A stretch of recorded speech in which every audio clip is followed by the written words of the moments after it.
Write Once, Read Many, and it's going to be chapters 10.3 and 10.4 with David also providing the Heyo. music. And over here we've got the speed draw going of the 10.3 chapter art, which Oh, will so beautiful. let it unfold. Vale's already in the chat, so hi, Vale. Hi, Bale. Good to see ya. Long time no see. There's Greg. There's Greg showing up. Hey, Greg. And as a reminder to everybody, we got to set live chat every time so that, you know, when somebody says some spicy stuff, we can still see it there. It doesn't filter it out, because I know that Oh, dang YouTube, right. they don't like the dirty words. They don't like it when it gets too spicy, but Yeah. that's all we want. Today's episode is all about how spicy it can really get. For It's Kid Win's actually our face. first theme. Ooh. Yeah. 2 plus 4 times 5 is, as always, driving to work. Well, safe travels. These things You know, happen. use your signal. Let's see here. As a reminder for the audience participation question, it's about 12 or 10.4. We see all these Kid Win Tinker guns, and in these two chapters, you know. And I had said, make up a stupid thing for a Kid Win gun to have done in this chapter. You know. Oh, that's a really good one. That's a really good one. Yeah. People didn't seem enthused about it per se, but I thought it was fun, because like there's like the bounce off of walls but invisible laser gun. There's the weird flamethrower. How is that non-lethal one? There's the electric one. I'll think of a really stupid one for when we when we get into it. I've already got a very stupid idea. Oh hell yeah! And then let's see here. So, do you want to go over the themes, because you had written what your high level theme ideas Yeah, are? just a couple things I noticed. Hard to call them themes exactly, but they're reoccurring things that take place in these two chapters, and I mean, I guess all the time, but it felt very pronounced here. First of which is dealing with unknowns. Throughout these chapters and the last chapters, we see a lot of things happen that the Undersiders didn't exactly account for, and probably couldn't account for, but this is a great opportunity to show their improvisational skills and how they deal with chance. Mm-hmm. And you know, talking of dealing with unknowns, there's like a practically an unknown character represented here in the art, and they're wielding some kind of flaming axe, a fire axe, some would say. Oh, I wonder. Yeah, I don't know. Excellent art. I wanted to use this effect before 2 plus 4 times 5 was gone, so that they could see that this one is not only a static image but also a GIF. A GIF. Use it in all of your social media threads. Yeah, exactly. Something that we don't. Oh, Vic showed up. And yes, Vic's amazing work here. As we may know from not this time period in the story, but from much later, Imp's power degrades video footage of Imp later. So, pretty crazy stuff. Greg understands me right out the gate, in which he doesn't understand because this axe isn't even on fire at all. Yeah. Vale says, I don't know why she has an axe, or why... I don't know why she has an axe on fire, but we'll go with it. Yeah. Always amazing artwork. This one's good, and I really like the GIF thing, the camera footage. That's great. I'm gonna turn it back to the normal one for now, but I will maybe switch it back and forth depending on the situation. Yeah. And the next art I have not shown David. It'll be a little treat for him, but it's quite good for 10.4. So, you know, I'm very stay excited. tuned. Vale says, yeah, the degrading quality is a nice touch. Vic says, yeah, I made a normal one so that no one has a seizure. Yeah, I wanted to leave this on screen normal most of the time so that it's not blitzing you the whole time, but then sometimes when they're talking about Imp, I'll probably just, without saying anything, change it. But, you know, So just stay vigilant. yeah, I mean, feel free to be vigilant or non-vigilant. No, I think you should be vigilant. Oh, scary. Um, okay, so, do we want to talk about any other things? I mean, I'm sure that there are many themes in these chapters, but it's kind of so action focused that it's hard to. Mm-hmm. Yeah. Yeah, that was kind of my feeling on it. I mean, I think, yeah, I mean, pretty much exactly that. It's very action packed, and the overarching themes are like "don't die" is a big one. So Yeah. yeah, it's fight stuff. Well, it is a little lower stakes than like the Leviathan thing, which is the last thing we saw them Very fight much in, so. because their lives aren't really on the line. At no point do I think that they're going to get killed by the wards. Yeah, true. I think the only things that would have caused anyone actual They real harm would be like more of an accident than anything. right, and I mean they could go to jail or whatever, but that's just Yeah. when you just fought Leviathan, it just doesn't seem as bad, I guess. Yeah, there's kind of a lot of that where like they dangle the idea of going, that you could end up in the birdcage. But I think just with the fact that like as stories tend to go, we don't like locking our main characters away for the rest of the story.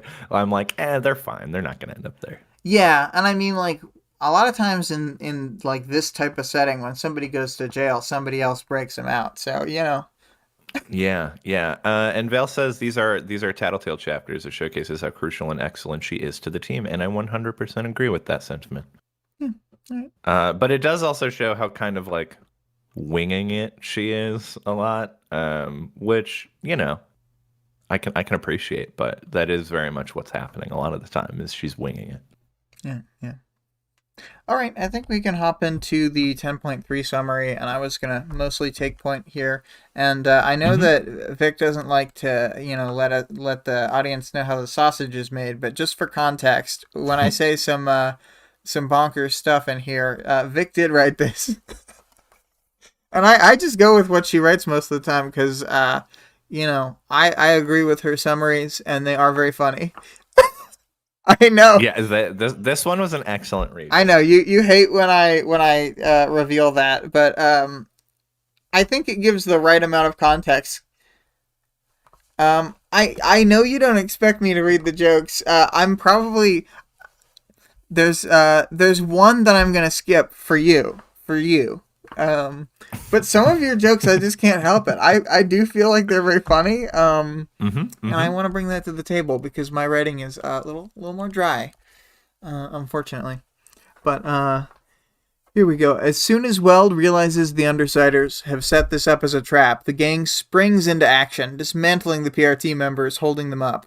Weld turns his arm into a baseball bat and starts wailing on Shadowstalker, who's under the influence of Regent. As they tussle, Skitter notes that Regent can fight harder than usual since he doesn't have to protect Shadowstalker's body. In the chat, Val says, it's Vic's stuff. Mental state established. Thank you for the heads up.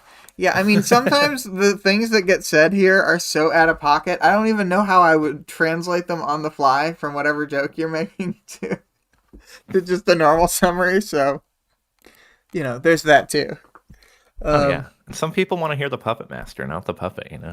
Yeah, exactly. So I'm just I'm an actor on the stage, being fed insane things to say.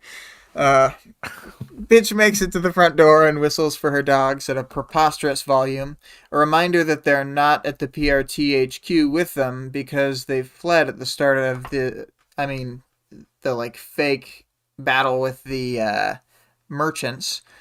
Someone in this group of heroes and villains was cackling, but Skitter couldn't identify who. And David, do you want to read this quote here? Flechette shouted, "They've got someone with a stranger classification." We did?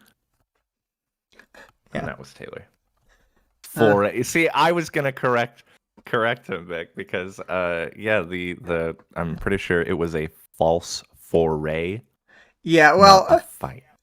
Well, the thing is, the foray is in fact used wrong here, but Well, it was a foray. you know, Was I it mean, though? I think you just need to change your perspective. Vale says, I love the stranger stuff in these chapters so much. Greg says, yeah, it's such a great introduction to Im's power. And One hundo. Vic says, practicing on the word foray. Um, We'll get there. We'll brand new workshop world. it. Mm-hmm. Um, good thing the wards have those stranger master proto. Wait, never mind. And you know, you just forget that you need to use them as soon as you remember to start to use them. As soon as you actually need them, yeah. Yeah. Uh, you mean shifter master protocols? Says Greg. Yeah. No, we don't. When Flechette starts pinning Gru to the ground with her powered bolts, a girl with a horned demon mask and black scarf hits Flechette's crossbow with a fire axe, breaking it. Skitter thinks for a moment that she must be related to Gru, but it quickly slips her mind, and she's confused to see that Flechette's crossbow is broken. Yeah, that's weird stuff. I have no idea who that is on the picture over there. Yeah. Ah! Oh no! I revealed the art for a split second. Well, hopefully no one goes back to see that. But Okay. you know, sometimes when you're winging it, I know, gasp indeed. Uh, Greg is gasping in the chat. You see, but I see. anyway, so shaking off her confusion and going back to a static image, Skitter releases her bugs from under her armor, 970 to be exact. It is sometimes when Wildbow calls out individual numbers, it can be level setting, or it can be like, wow, that was oddly specific. Yeah, I always find it very interesting. I'm like, damn, she really has like fine understanding of these bugs. If you can count that like within that many, I don't know. It's just interesting to be able to do that in addition to all of the sensing and controlling and all that stuff. Mm-hmm. Yeah, and like she can even do one at a time. Oh my god. Mm-hmm. Skitter is careful to not let the bugs touch as they head off to Vista, Flechette, and Kidwin, the heroes with exposed skin. Kidwin, most observant member as usual, is the first to exclaim, "It burns!" In Taylor's hiatus, she's been accidentally pepper sprayed and noticed that her bugs were safe from the capsaicin in the peppers, or were safe.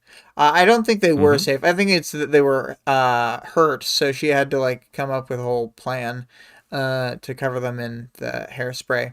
But she's got her new secret weapon where she coats them in hairspray, then in capsaicin, then flies them out to people. And then if you want to read your own Oh yeah, observation. no, during that segment, Taylor takes her sweet ass time in describing this process for discovering her soon to be patented pepper bug recipe. So just look for that on the shelves. Yeah. Um, it's really sometimes she gets really hyper focused on these kinds of like mechanical like how do I hurt them kind of things, which is both Mm-hmm. useful for the readers to understand what's happening and kind of illustrative of like, oh yeah, remember when I did this really complicated thing to like hurt people? Took a lot of effort on my part to set up it beforehand, kind of like a I tinker. really had to think it through exactly how I was going to harm them. Yeah. Vic Uh, says, "Oh, you want to read the chat?" oh, sure. Yeah. Vic says, in a recollection, she's like, she sprayed me on accident. Well, maybe not. And 2 plus 4 times 5 says, that's probably why she knew she had exactly 970 bugs because she counted them while she was covering them in capsaicin. Yeah, Yeah. it would have had to be a very thorough process if she's doing it one at a time. I think she said she marches them in lines, so they kind of like go Mm. while she's sitting there, you know. Um, because that's the thing too, is that she is very thorough and spends a lot of time doing things, but because of her multitasking, she can do the most.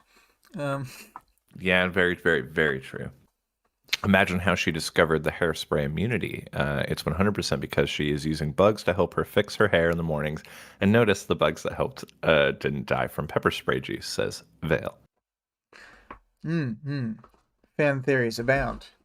Um, Hmm. um, yeah, there's always like ideas where like I think that she probably does use the bugs in a lot of mundane ways, like Vale was describing, and I think that's kind of interesting to think about. Bye, 2 + 4 × 5 at work. Um, Have fun at work. bye. Have a good day, sweetie. Yeah, we'll pick you up from school later. Um, yes. Curious about the imp GIF it described. Yeah. We got that. Vale says it's a Disney princess moment when this is a Disney show. Yeah. In the like cute version of this show, they'd be like showing the spiders and the dragonflies and things. Um, Helping her get ready for the day and help all that jazz. It would be very wholesome. but in this version, it's the same thing, but it's gross because bugs are like disgusting and covered in germs. Yeah. Yeah. I mean, as long as you put a jaunty tune to the whole montage, I think it'll be all right. Even in the cartoon world, germs don't exist. By 2 + 4 × 5 said, Bye. thanks for showing the GIF again and that it's cool. It Hell is yeah. cool. Anyway, back to the thing. One of the PRT uniforms drops Skitter, but the other holds tight even through the pain. Yeah, I was talking about this to David. Like, these PRT guys are like pretty good opponents because they're like tenacious and they're like pretty strong people, like physically. Um, Oh yeah. and they're like And they have like willing actual to. motivations for being there, so effort their effort matches. Yeah, because like later on next arc, we'll see a bunch of like mooks for the merchants. Like, I don't think that's big spoilies. We'll see a bunch of merchants, and like they're just So dumb. so dumb and pathetic compared to like I mean, not that I like love the PRT guys. They're kind of shitheads too, but they're just like worthy opponents for Skitter. Oh, damn right. Yeah. Um, But yeah, so Clock Blocker tags Screw with his power. Uh-oh. He'll be frozen in time for 1 to 10 minutes, or even 30 seconds to 10 minutes. But I'll talk about this a little more in the powers, knowledge, and world building, but I think it's a Hmm. good little writing moment, that thing. But the horned girl, who Skitter takes a moment to identify as Imp, shouts out, shouts the, or shouts? The containment foam sprayer that she's stolen off the PRT officer isn't working. Tattletale goes over to help and successfully fires the foam at Clock Blocker. Flechette, in turn, darts the containment foam containers off of each PRT officer, like with her little. She throws darts Where the cool sometimes. darts? Well, because sometimes she fires bolts and sometimes she throws Mm-mm-mm. little underhanded. It's like lawn darts. Right. She's like a total lawn dart champ, and She's always ready for a competitive game of lawn darts. yeah, and right now she's doing that to the containment foam sprayers. And so they have to ditch them and like bail from that plan. Um, Mm-hmm. but she wasn't even at the gallery, the whole gallery party, but she still learned the lesson from that party of how the Undersiders defeated the PRT guys with the foam sprayers. See, she knows. Or maybe she was there. Was she? Was she No, there? But was she? I think that the Leviathan fight was the first time she ever went to Brockton Bay. But But was but what? but How would but you but was know? she? But But was was she? she? Uh, Regent uses his power on Flechette, but quickly falls to his knees, perhaps due to something going on between Weld and Shadowstalker. Shadowstalker is screaming at the top of her lungs, points her crossbow towards Skitter, then toward Regent with staggered movements. Her bolt hits Tattletale instead of Regent. When she goes to load her crossbow, her movements are even more haggard. She stutters for help from Weld, but Regent quickly takes control again and continues the fight between Shadowstalker and Weld. Bitch's dogs finally arrive by crashing through the glass of the lobby. Weld and the dogs begin fighting, though Weld has the upper hand, being a big metal man boy. It says boy here, but he's like practically man. He's as large as a man. I think it's just the wrong use of like the wrong spelling of boy. If that were more BOI, I think it would Yeah, fit he is a perfectly. metal A little metal boy. boy. Yeah. Um, yeah. Um, but let's see here, because he's a teen, but a large sized individual. A big teen. Yeah, It'd be like calling Gru a boy, basically. yeah, I guess it just feels like because they're both like 18-ish in terms of Yeah. size, demeanor. I don't know. Maybe Taylor knows him from TV. Yeah, no, okay, fair. That'd be Yeah, funny. Like, true. oh no, I'm fighting the guy from the TV show. Oh no, it's Weld from TV. A still cuffed Skitter is finally freed by someone who she realizes after a moment must be Imp. Oh. She's starting to realize that it's easier not to forget her if she's not focusing on her, but putting that knowledge into practice feels like a paradox. Um, Luckily, Taylor has since learned what putting weight on the balls of your feet means because she does just that in preparation for a blast from Kid Win as he draws his gun. But instead of firing, he opens the chest of his armor and he like implants the gun in it and it seals around, and then the armor on his shoulders comes up like little they're like those bits from the like space shooter games where you have little floaty bits that shoot too. They're those, but Right. I felt like I would add my own description. Yeah. Some like remote turret things. Yeah. So they shoot at our champions, and all of our guys dodge the shots. But the blue orbs are like boomerangs, and they launch back toward Kid Win. And as he continues firing, there's like a hail of orbs, and they keep returning to him, and they're killing Taylor's bugs as he approaches. But luckily, he's not doing that good with his eyes swelled shut from all the capsaicin bugs. We should come up with a name for that. I just call them capsaicin bugs because I don't know what else. Pepper bugs. Pepper bugs. All the pepper bugs fly right into their face, and his eyes are swelled shut, so he's doing bad. They're having a great time. He even slaps his own face by mistake. It's not called out here, but he does that, and then he just grunts in pain as that happens. Spicy bugs, yeah. Spicy bugs is also good. Yeah. That's it. Chili bugs. Chili So bugs is nice. Taylor, knowing that the wards don't use any lethal weapons, yells for Regent to use Shadow Stalker to jump Kid Win. Regent replies that that would disrupt his control, so Kid Win has the genius idea of launching his sparks at Shadow Stalker all by himself. Fortunately, she's too far away and is spared by the weapon's boomerang effect. Kid Win is a dumbass. Total dumbass. What a fucking idiot. Such a fucking dumbass.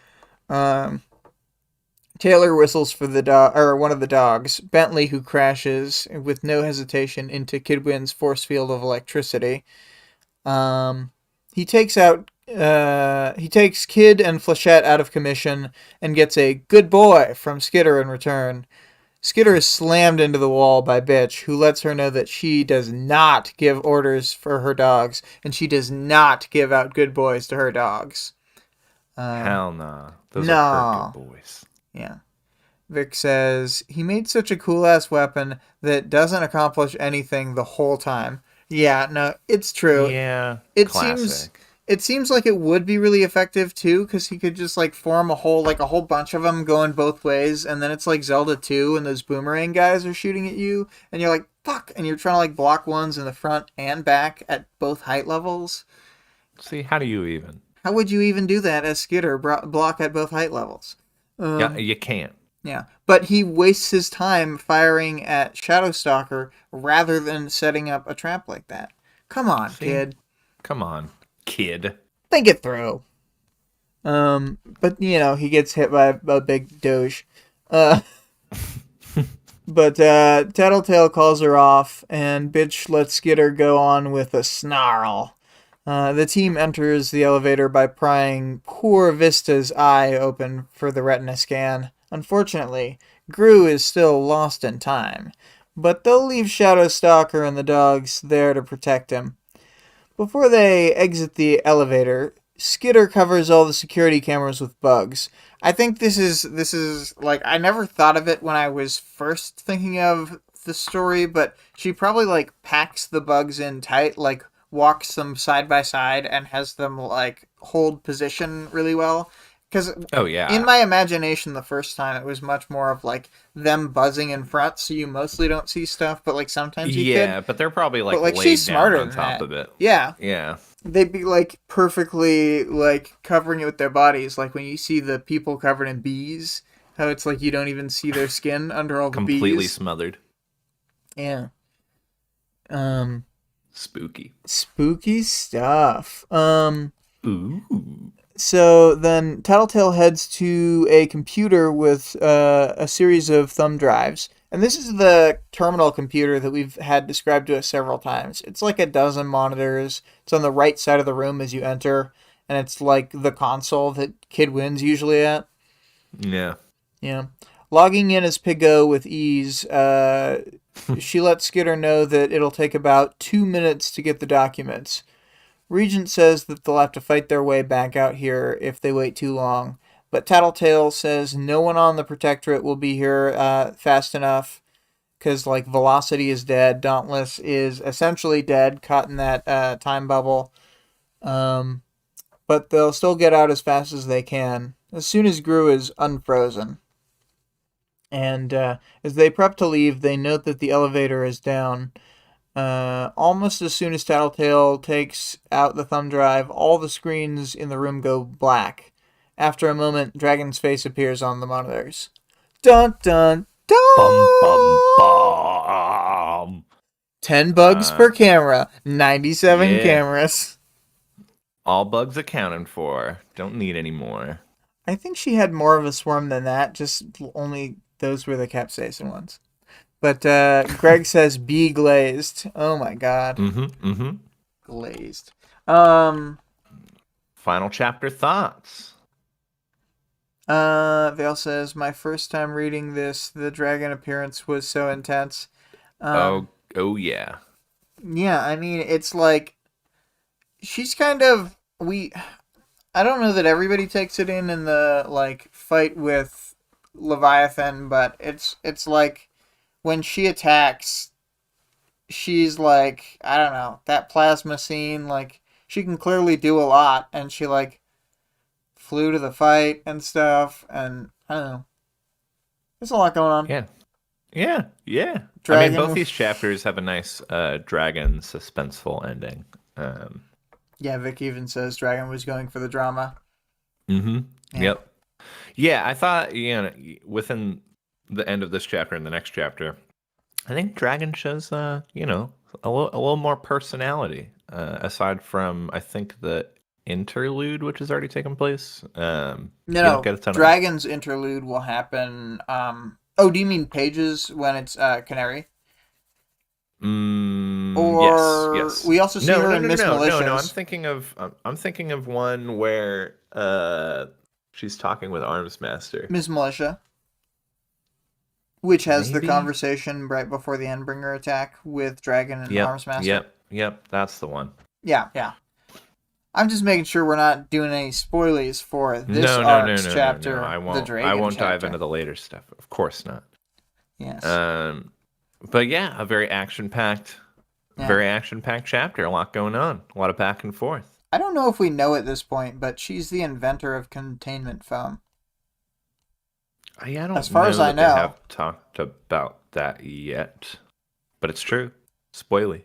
Yeah, and if I'm wrong about that, I can be corrected in the comments. Mm-hmm. Mm-hmm. Um. So let's see here. Do you have more thoughts about this chapter itself? Because like now is the final chapter thoughts time. Yeah, yeah. I mean, not especially. I think I'm really loving the way they're using imp throughout this Yeah, I think and Imp's both these presence chapters. is really well done, and Vale's already said that too. Mm-hmm. Uh, but it's just like the way that she's introduced, the amount of time that it takes for Taylor to form a good like memory of her and be able Mm-hmm. to like interact with the idea that she's there, like and form plans around her certainly. And it's not like she's not useful here because she's crazy useful. Just like Taylor can't like figure that out because from Taylor's perspective, it's like I guess Imp was there. But from our Yeah, yeah. perspective, it's Taylor has like no idea how to like play off of it because she's like, I don't know what she did. I don't know what she's gonna do. She's a complete unknown, basically, who I guess is doing something. yeah, but I mean like things that Imp does in this chapter alone destroy the crossbow, Mm-hmm. and Which is a like big one. free Skitter from the cuffs. Um, Mm-hmm. and then what else?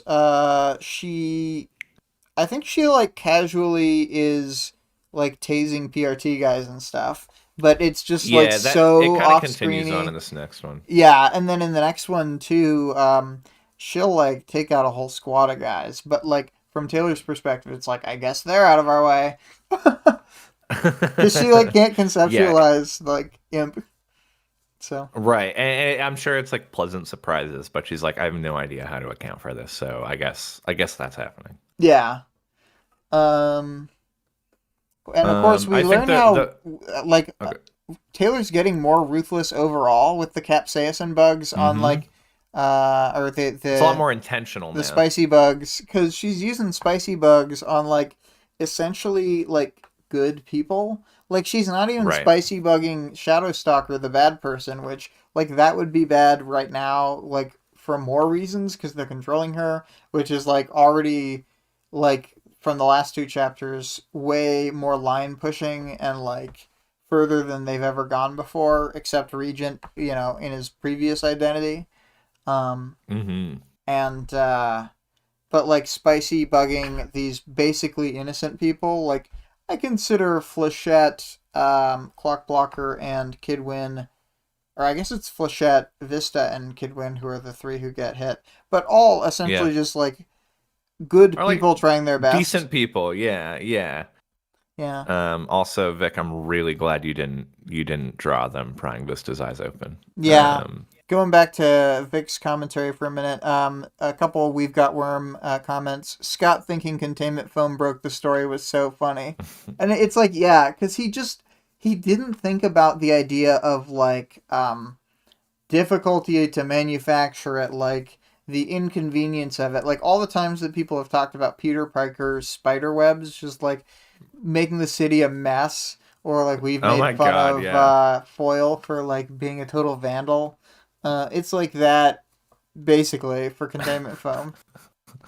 Um, Yeah, I yeah, mean, it's pretty well illustrated within these chapters, like why, just the exact setbacks involved, or I guess the previous chapters.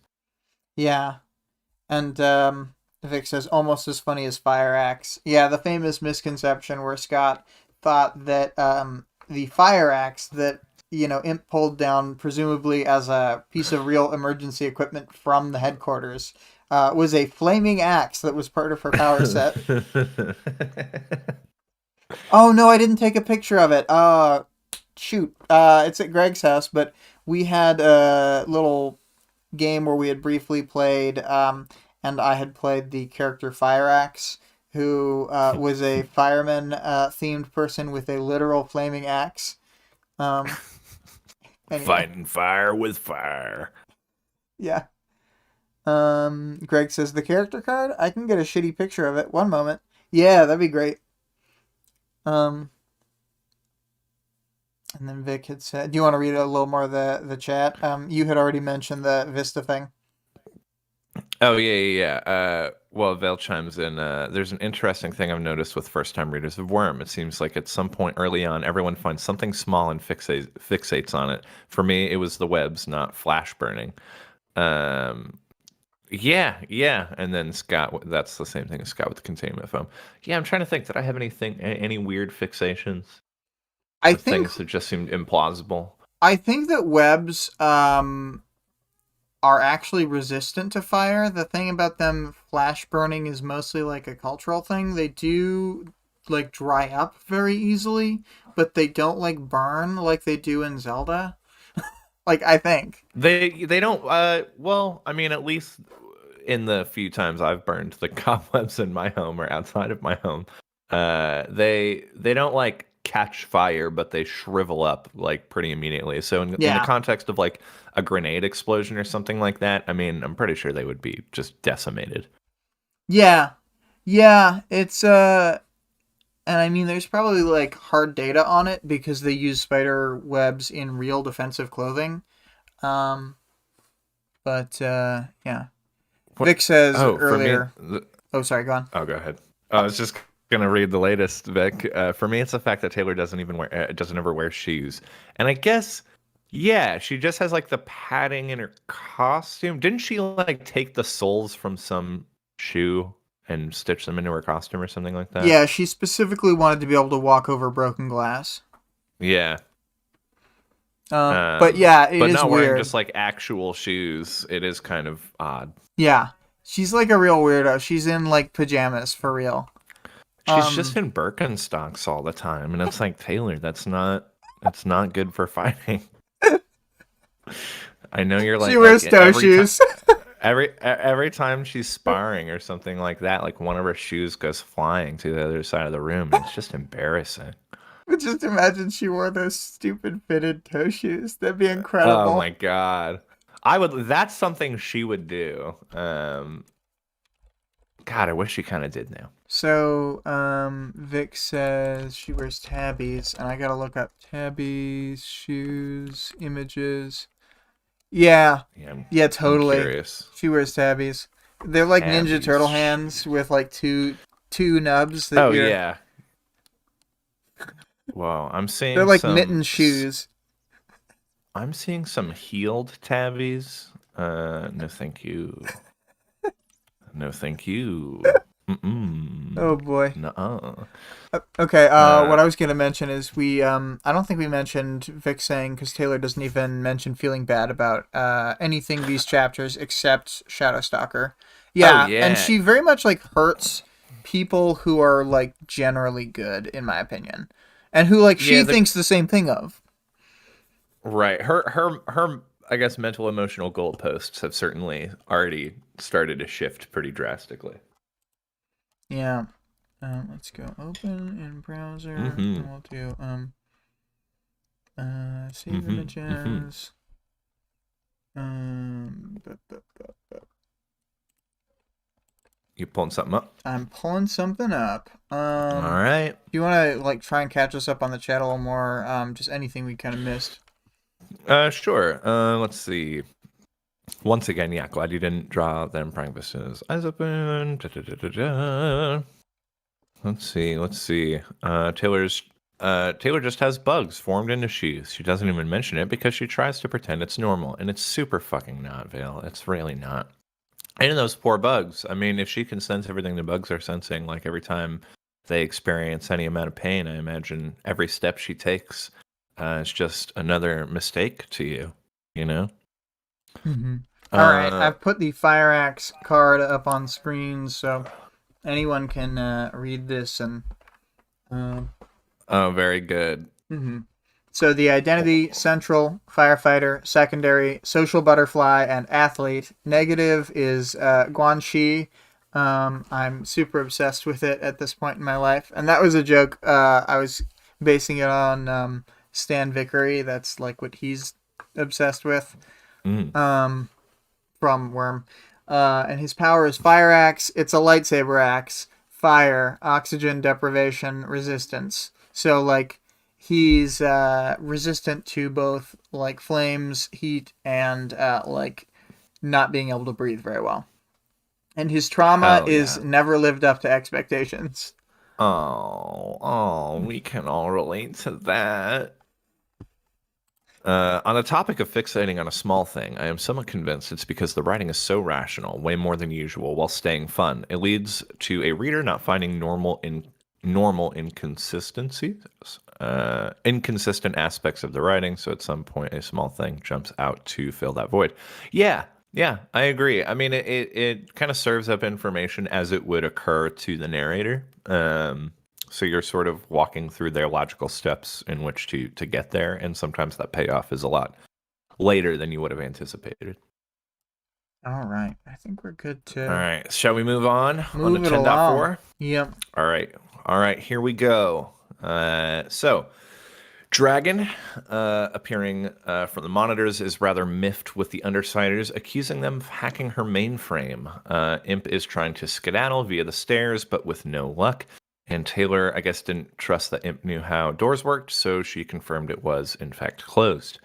Tattletale confirms Dragon's suspicions and pulls a USB from said mainframe.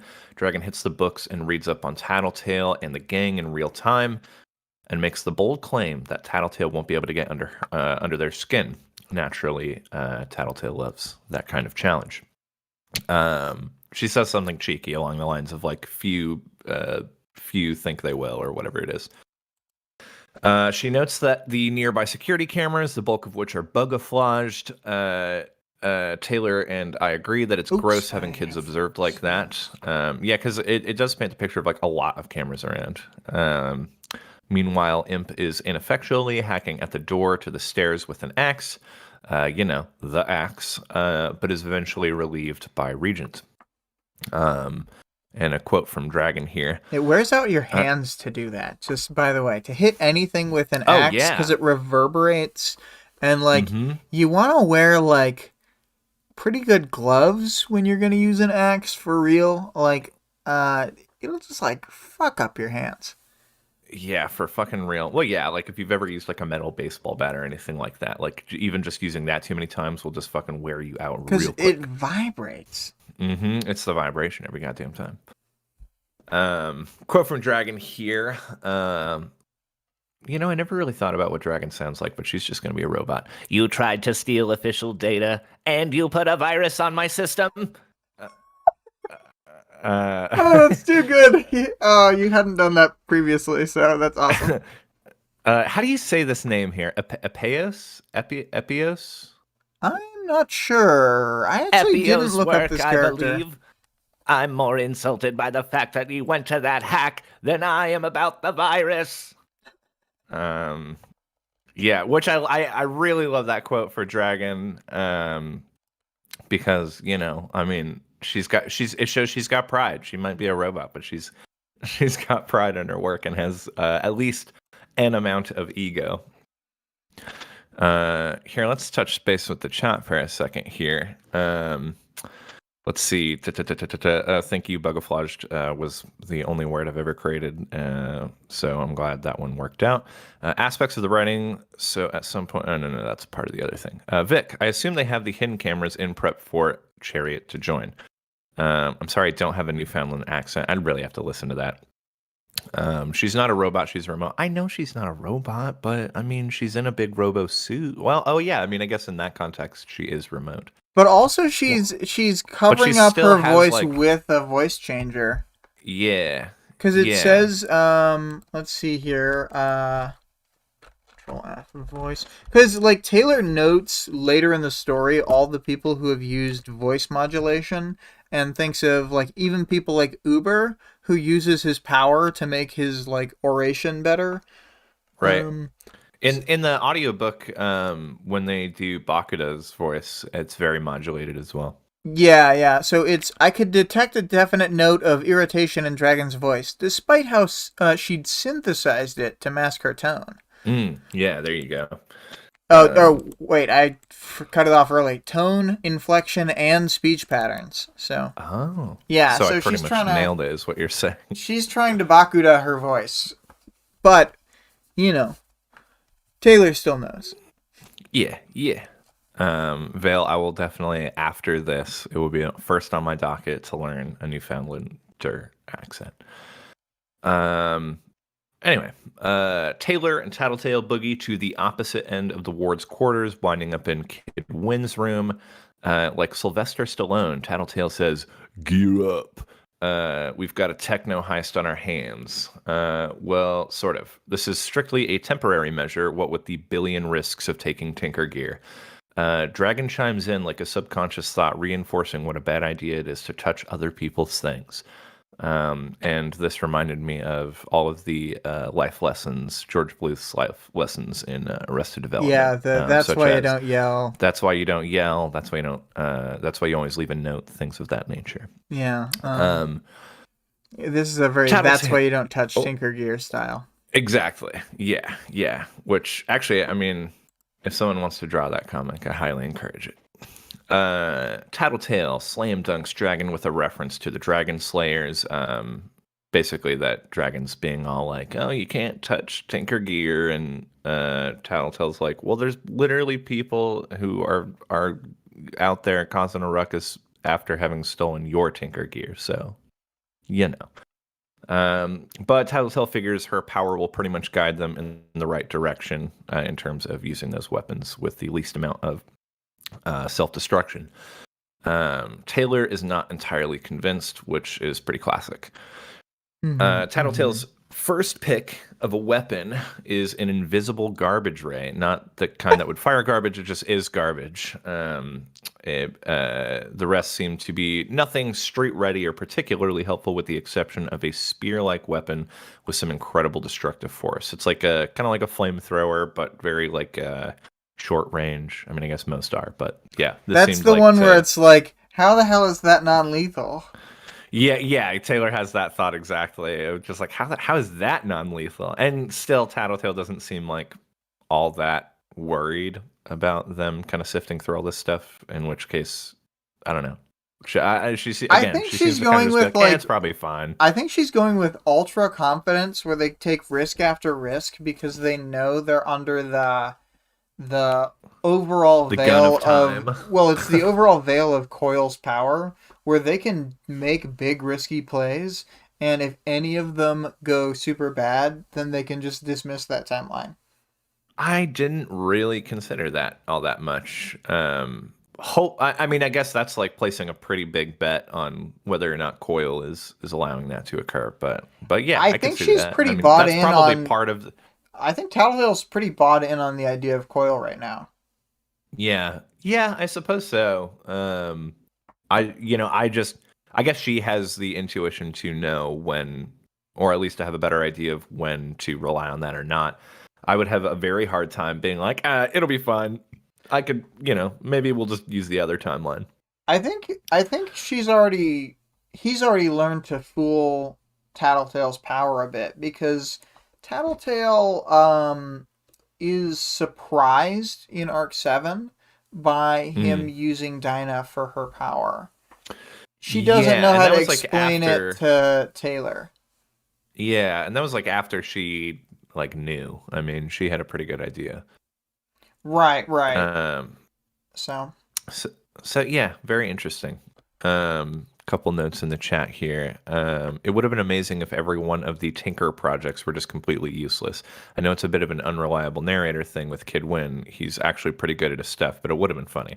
Wholehearted agree.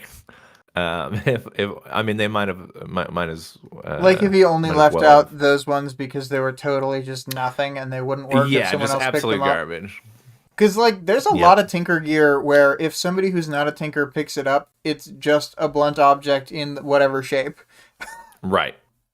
Well, yeah, like one of the guns that Tattletale picks up has like this weird trigger that's like hanging from the bottom or something. Like it doesn't have a handle or anything. It's just like down there. Lots of stuff like with a very bizarre form factor that might not be even intuitive to try to use, even if they were confident it wouldn't explode or whatever. Mm-hmm. Mm-hmm. Yeah. But anyway, Taylor skips off with it, being the spear-like one, and attempts to assist Imp and Regent with the door, to no avail. Womp womp. The batteries are dead. Gotta let it recharge. The smoky remnants of the previous blast set off the sprinkler system, and Dragon cuts the monitors, leaving the gang in the dark. So basically, once Taylor thinks, we finally have some recourse, she's got to wait like an entire minute in the dark, no less. So Taylor uses her bugs to feel through that darkness and doubles back for another weapon. After examining a few, she lands on the most operable and, in a pretty reckless maneuver, fires at the door once more.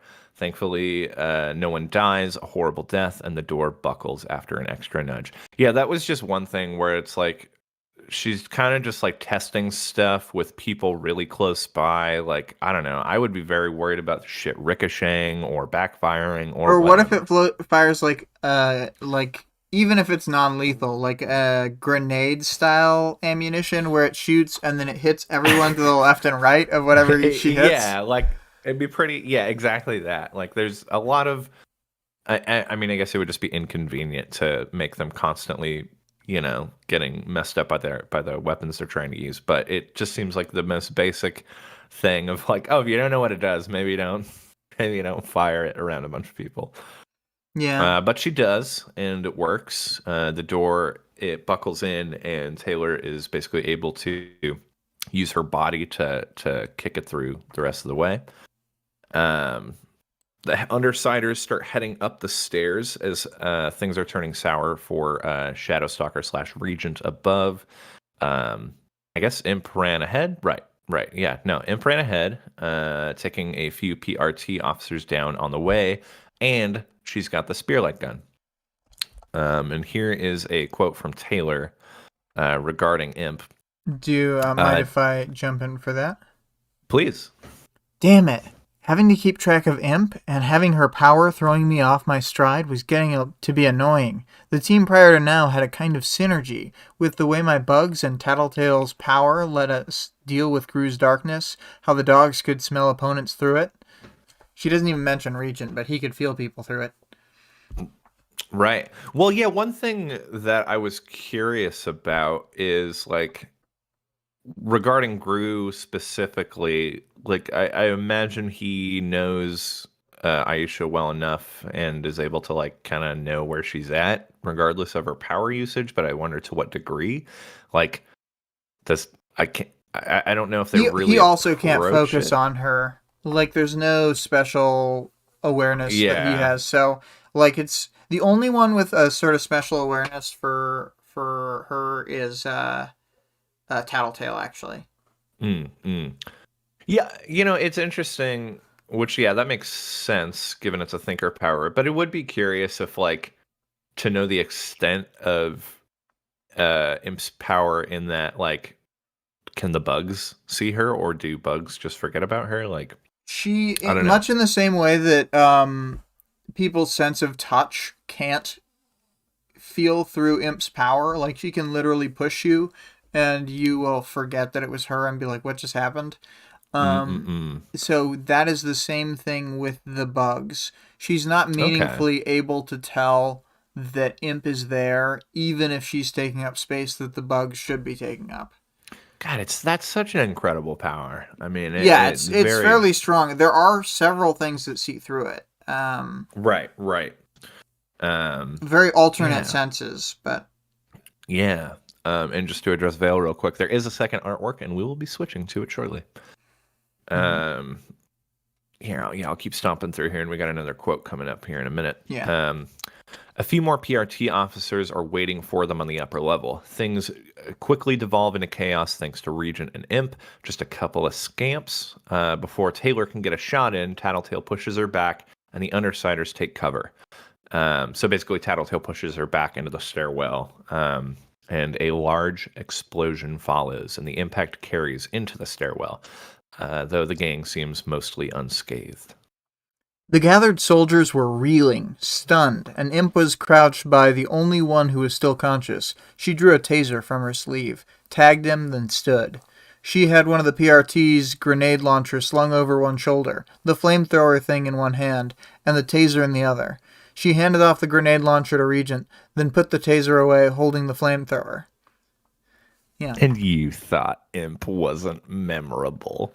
Yeah, that Uh, she's just like she's just like covered in weapons. She's like a video game character right Yeah, now. that's why I pulled that. It's such a good quote, just because it paints such an awesome, like a badass picture of Imp. Yeah. It's so fucking good.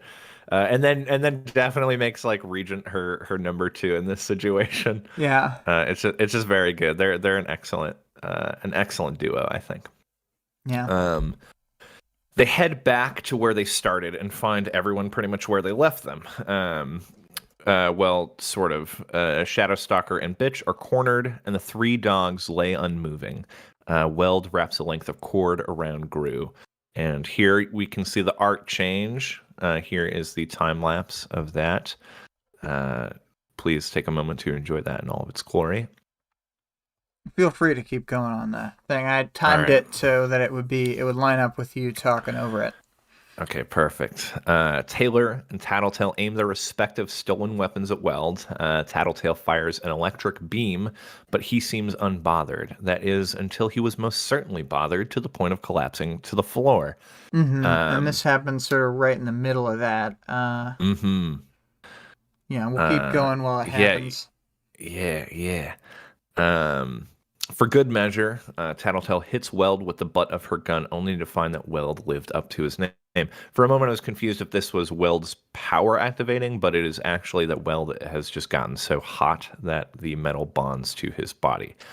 I think that Taylor thinks that it's the hot thing, but that the I thought actuality is his power. Because she never seems to understand until later. Like in this how scene, his shit works, yeah, because because I she's was I like, was going back and forth wondering which it was, whether that was just Taylor's perception or just what actually happened. But I feel like there's something else that conveys that he's just very warm. Oh no, he's hot. Taylor probably.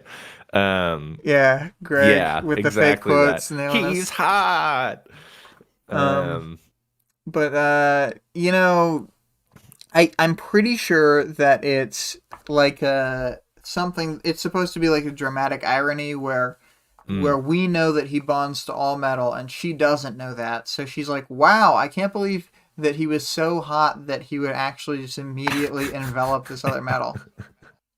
Yeah. Okay. So then my initial suspicion was right. It's just Weld doing the Weld thing. Mm-hmm. I second guessed myself all over that. Um, in any case, he quickly recovers, removing the gun from his face and morphs his arms into hooked sticks. I'm picturing like the weapons that Jet from Avatar: The Last Airbender uses. Oh yeah, I like those cane things. In an attempt to stave him off. he calls them hook Taylor. swords. Weld does. Uh, oh yeah. Okay. Cool. Um, Taylor fires her weapon, but womp womp, the gun didn't understand the assignment. Once again, it does not work. Weld charges, but Imp steps in for another shot. Once again, the guns fail to understand the assignment, so it's clobbering time. Meaning that Weld is doing some clobbering. Next up, Taylor. Thankfully, Regent I did hurls want to take Shadowstalker. a moment now that it's fully resolved to just say Oh I yes, think that okay. this looks like fucking excellent. Fucking so good. Yeah. No, seriously, incredible work, Vic. I'm gonna full screen this for myself just so I can appreciate it for a moment. Like Oh, and the pupper on the ground. yeah. Oh, oh. Just Damn like though. I don't know. I thought it was so like cool when I saw it. Love the POV. It's just fucking excellent. Yeah. And like the light shining off his face and stuff. Mm-hmm. Yeah. So good. So good. Thank you for your craftsmanship, Vic. Um Okay, where was I? Thankfully, Regent hurls Shadowstalker into the fray, causing her to gracelessly slam into Weld. The pair tumble to the ground, Shadowstalker going limp. And not too far off, Regent seems to be feeling the effects of his power use. He's essentially reacting to the pain that Shadowstalker seems to be experiencing, or at least that's the way I interpreted that. I think so. Taylor It's wonders also if it's like a backfire. it's like I think Taylor's like partially right where it's like not exactly a full backfire, but it's like a mix of the pain of the disruption and the pain of Mm, like what's happening. I'm not Yeah, fully sure yeah. because he's never the time that we get to see from his perspective. He's not in like a fight, so he doesn't feel any like hits or anything. So Right. I'm not 100% sure what it is, but Yeah, it's hard to tell sometimes because like he's like him and Shadowstalker's bodies were in two completely different places, and he's able to kind of control her and him as totally independent sort of beings a little bit. So it's hard to tell. Like, obviously, he is mentally occupied by, taking over and controlling Shadowstalker, but to what degree he can like fully autonomously go about with both bodies is I don't know. It's a little unclear in my brain. right. Um, But also, just one more thing about it was that I think we do learn a little bit about it in his chapter. I'm just like blanking mm, on the details, kind of thing. So it's yeah, not to say it's been a we while. totally don't know. It's just that we don't remember. Yeah, yes, that. Yeah, yeah. I don't think we as the collective audience at Yeah, this point in the book, uh yeah, I'm yeah. not Also, totally the sure. audience doesn't know either. So Right. But it's just an interesting thing I was thinking about while reading this one. hmm. Um let's see. Weld, being the solid dude that he is, opts to hit the ground rather than literally destroy Shadowstalker when they're tumbling together. Taylor takes advantage of his considerate nature and slams him with the butt of her gun. Weld does the weld thing once again. This time the gun bonds to his arm in two separate places. Her intent there is to just hinder his mobility. Tattletale and Taylor back away, recovering the lightning gun. Shadowstalker is back in the game, and Bitch, with one of the dogs, helps to close Weld in. He don't give a shit though, because we got company, and like we find that out with Weld doing this like weird hollow laughter. I think Taylor notes that it just sounds like very odd coming from the face of someone who doesn't I always even assumed really it was like breathe. maniacal. I wasn't I wasn't picturing quite maniacal per Weld se, started but laughing. The noise just a little off, coming from someone who y- I suspected didn't even have to breathe. See what I mean? Like where just the yeah, way that I she was gonna. says the noise just a little off. I feel like it would be someone misinterpreting how to perform laughter, kind of like a like something like that, or maybe like the Titus laugh that I think Greg shared last week. Yeah, yeah. Um, Something in that ballpark. Um, well, anyway, regarding the company, it's sort of company. It's actually just Dragon bursting in with It's another one someone of who her is already suits. here on a screen. So, yep, she's already there. It's kind of like you're on the phone with someone and then you walk up to their door and that kind of a thing. This one, this dragon suit is built for speed, but does still pack some amount of punch. It accounts for Dragon remaining sort of quiet for the last few beats, as to avoid ruining the lovely surprise. And it sets down in what I envision to be a very, very anime fashion. Oh yeah, for sure. Yeah. And am I implying that Weld isn't a good enough actor to emulate laughter? I was implying that, but it did escape my brain for a moment that he does have some experience. So maybe he's studied up the Stanislavski method. Maybe he's really working through his improv games and all that stuff. So maybe he knows. Um, hard to say. It still sounds off though. I mean, even to Taylor. So I don't know. Maybe he's not that good of an actor. Oh shit. Ugh. Are you saying that the first Case 53 kiss on screen TV is not a good? Not that convincing, actually. Oh my god. I Um, know, I know. not an ally. Um, yeah, Um, well, I mean, maybe had he been breathing at all, it would have felt real, but he just kind of didn't. So, Greg said that he's teach their own. always pro Titus laugh, and yeah, Yeah, I should say Titus because in that game he is Titus. But, he's hot enough to not need to be a great actor. I mean, at least that's what Taylor thinks. veiling it. More like veiling it. Yeah. Anyway. Um, all right. So Tattletale kind of breaks down the situation for the crew and doesn't see this suit coming in to be all that much of a threat. She does give a little nod that Dragon is almost definitely the most powerful tinker in the world, but doesn't seem to be wildly concerned. Um, Taylor She sees all doesn't the weapons. care. No, she doesn't care. Taylor sees the weapons and is all like, "Yeah, okay, Tattletale." Point is that now the tables have turned even turnier. Regent seems to understand the tables because he chimes in. Do you want to read these quotes? Mm-hmm. Well, that's good. Except it can still totally kick our asses. Meanwhile, Weld's cooling down and standing as slow as the statue he is. Bitch's remaining pup is getting grumpy. Yeah. Tattletale continued. The bad news is that the Protectorate is about a minute away. Gru's still out of action, and there's pretty much no chance we're getting out of here before then. Suspense, and Yeah. that's pretty much where the chapter ends. Mm-hmm, mm-hmm. Yeah, we're left with another real dastardly situation for these little undersiders. How they gonna get out of this bucket of syrup? Yeah, true, true. Well, the thing is, at the end of like 10.2, it does seem like, oh no, suspense, because it's like he yells trap. But when you think about it, you're like, okay, well, they were only like 3 seconds away from revealing their true intentions anyway, so it's not Yeah, that it's big a true. deal. But this one, Dragon showing up, that's pretty fucked. They didn't expect It's that pretty. shit. Nope, nope. And I mean, like, given that Dragon is, kind of a remote hero, as Vic sort of noted, um, that could mean any number of things beyond the immediate confrontation. Well, yeah, and it's like it's as though they thought that because they're doing this like data heist somewhere else, then Mm, Dragon wouldn't notice. But Dragon notices just as much if you data heist her one place as another. yeah, pretty much.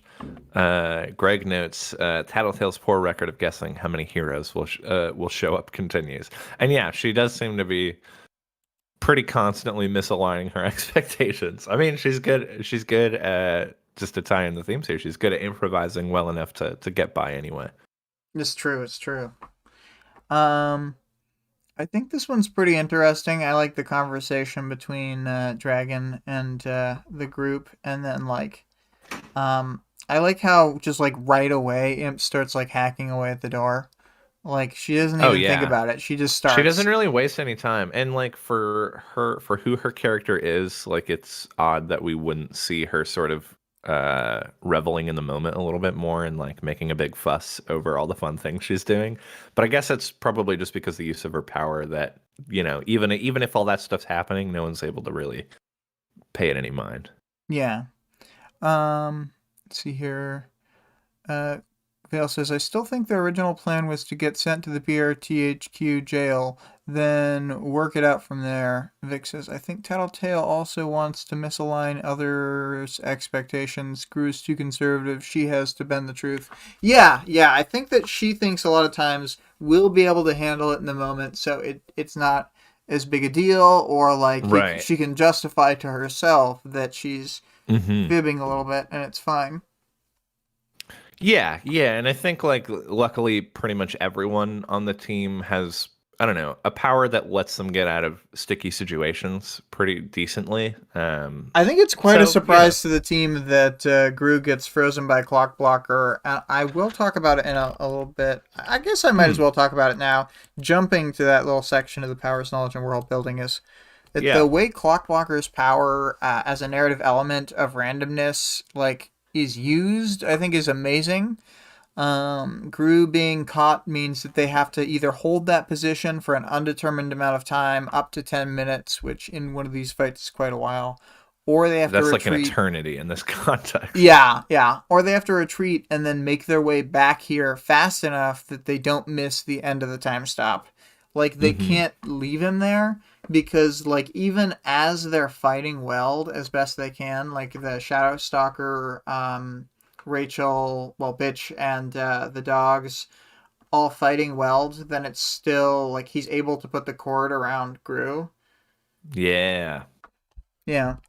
Uh, yeah. I mean, I think I agree with your thought on like having sort of random elements within a situation like this. Like it's kind of like what dice rolls are doing in Dungeons and Dragons, where it just it takes something that you could just say happens and lets the universe decide it a little more so. Mm-hmm. Yeah, and there's a place for both, like randomness and um like just purely narratives. Like get yourself from A to B. Like there's a place for both of those things in stories, I think, especially one this Yeah. long where they have room to do both things. Right, right. So, um, Yeah, I think it works really well. yeah, yeah. But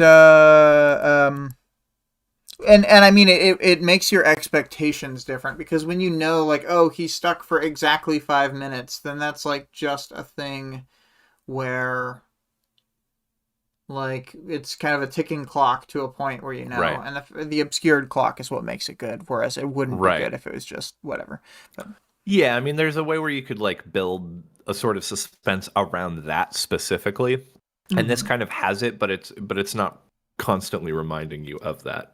Yeah. It's kind of being like, when is it gonna come on? When? Well, I watched the Corbomite maneuver last night, which is a famous original Star Trek episode, and the thing that I was going to bring up is just that like they're literally counting down a clock out loud at different points, and it's Mm, like not super compelling, I guess. right.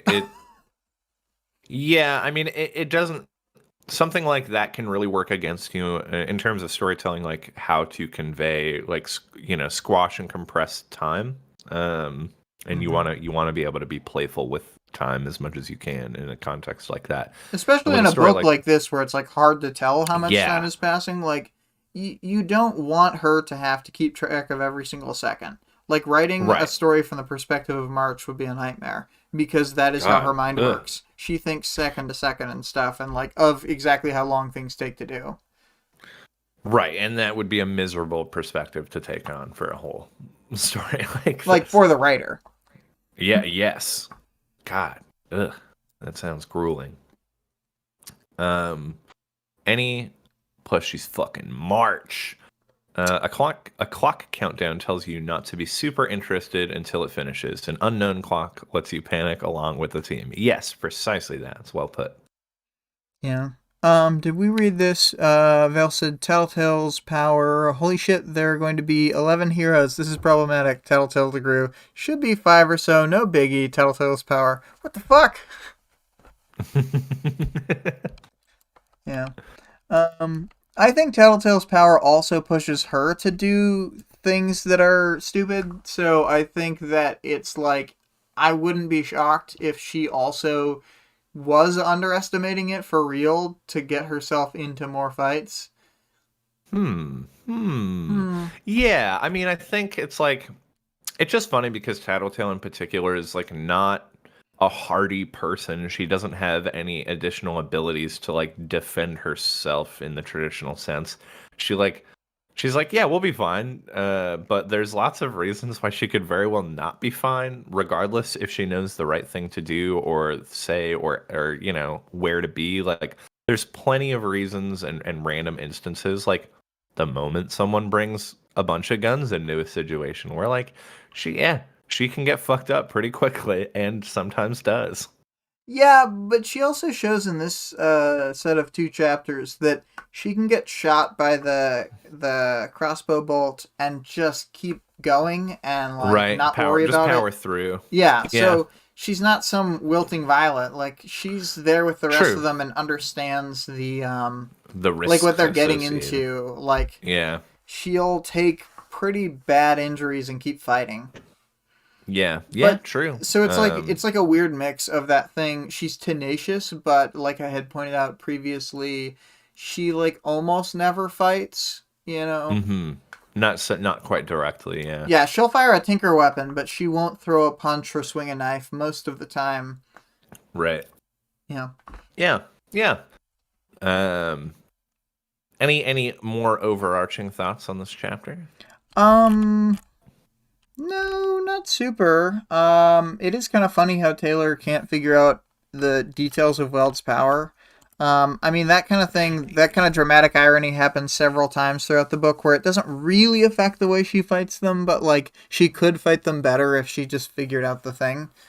Yeah, and his doesn't seem like watching it in action. I mean, I guess I could see being like, oh, the electricity made him super duper hot and now metal's melting to him. But like also looking at him and like being metal, I don't know. It just seems like it would be somewhat of a pretty easy through line, but She I has guess maybe in the He has crap stuck to him the very first time she sees him. well, yeah, and like I think the way it describes him is like he pushes a lot of these like imperfections within the metals and minerals he's absorbing like to his skin. So like it's not like a from what I understand, he's not like a smooth chrome man exactly. Like he's got junk all over him that would presumably just look like shit stuck to him, Hmm.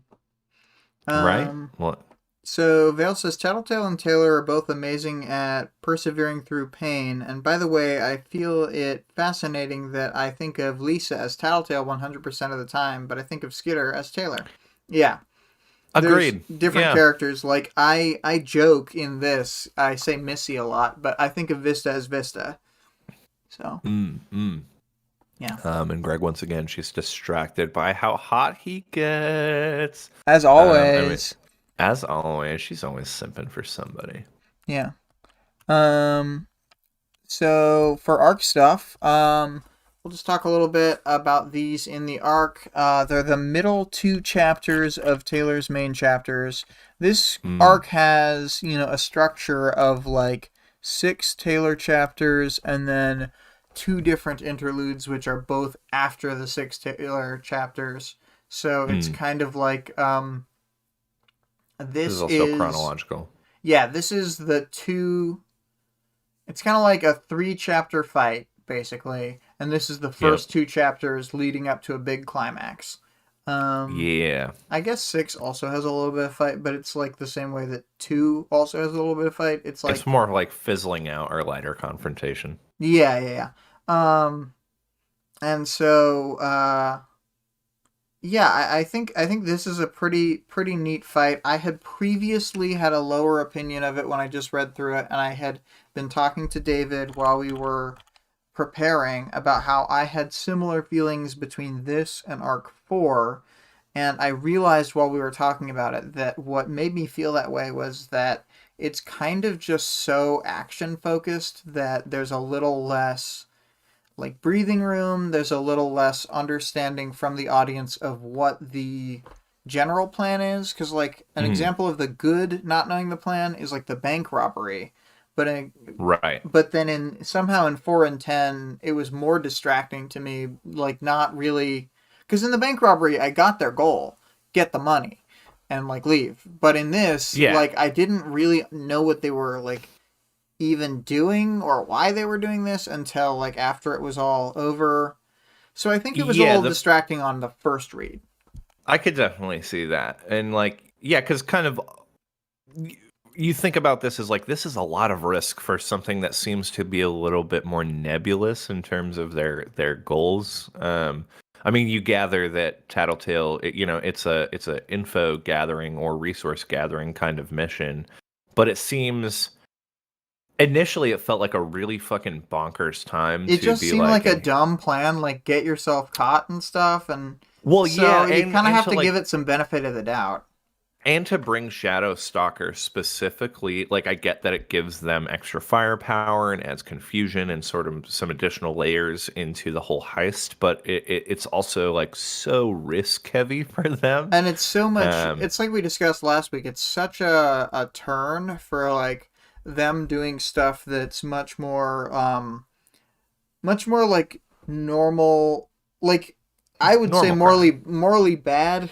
Like maybe not everyone feels like that, but like I do, and most people do, about like Yeah, what they do to Shadowstalker. Like it's some people kind of feel like they hate Shadowstalker to a degree where they like can justify it, but I still think sure. it's pretty fucked. I mean, like I hate her, but yeah, like being literally body snatching someone is like the most fucked up thing I mean, there's a couple different powers within this story that just seem like absolute hellish nightmares. Like, and that is definitely one of them. Total loss of control over your self, your identity, your actions, all of it. That would be god awful.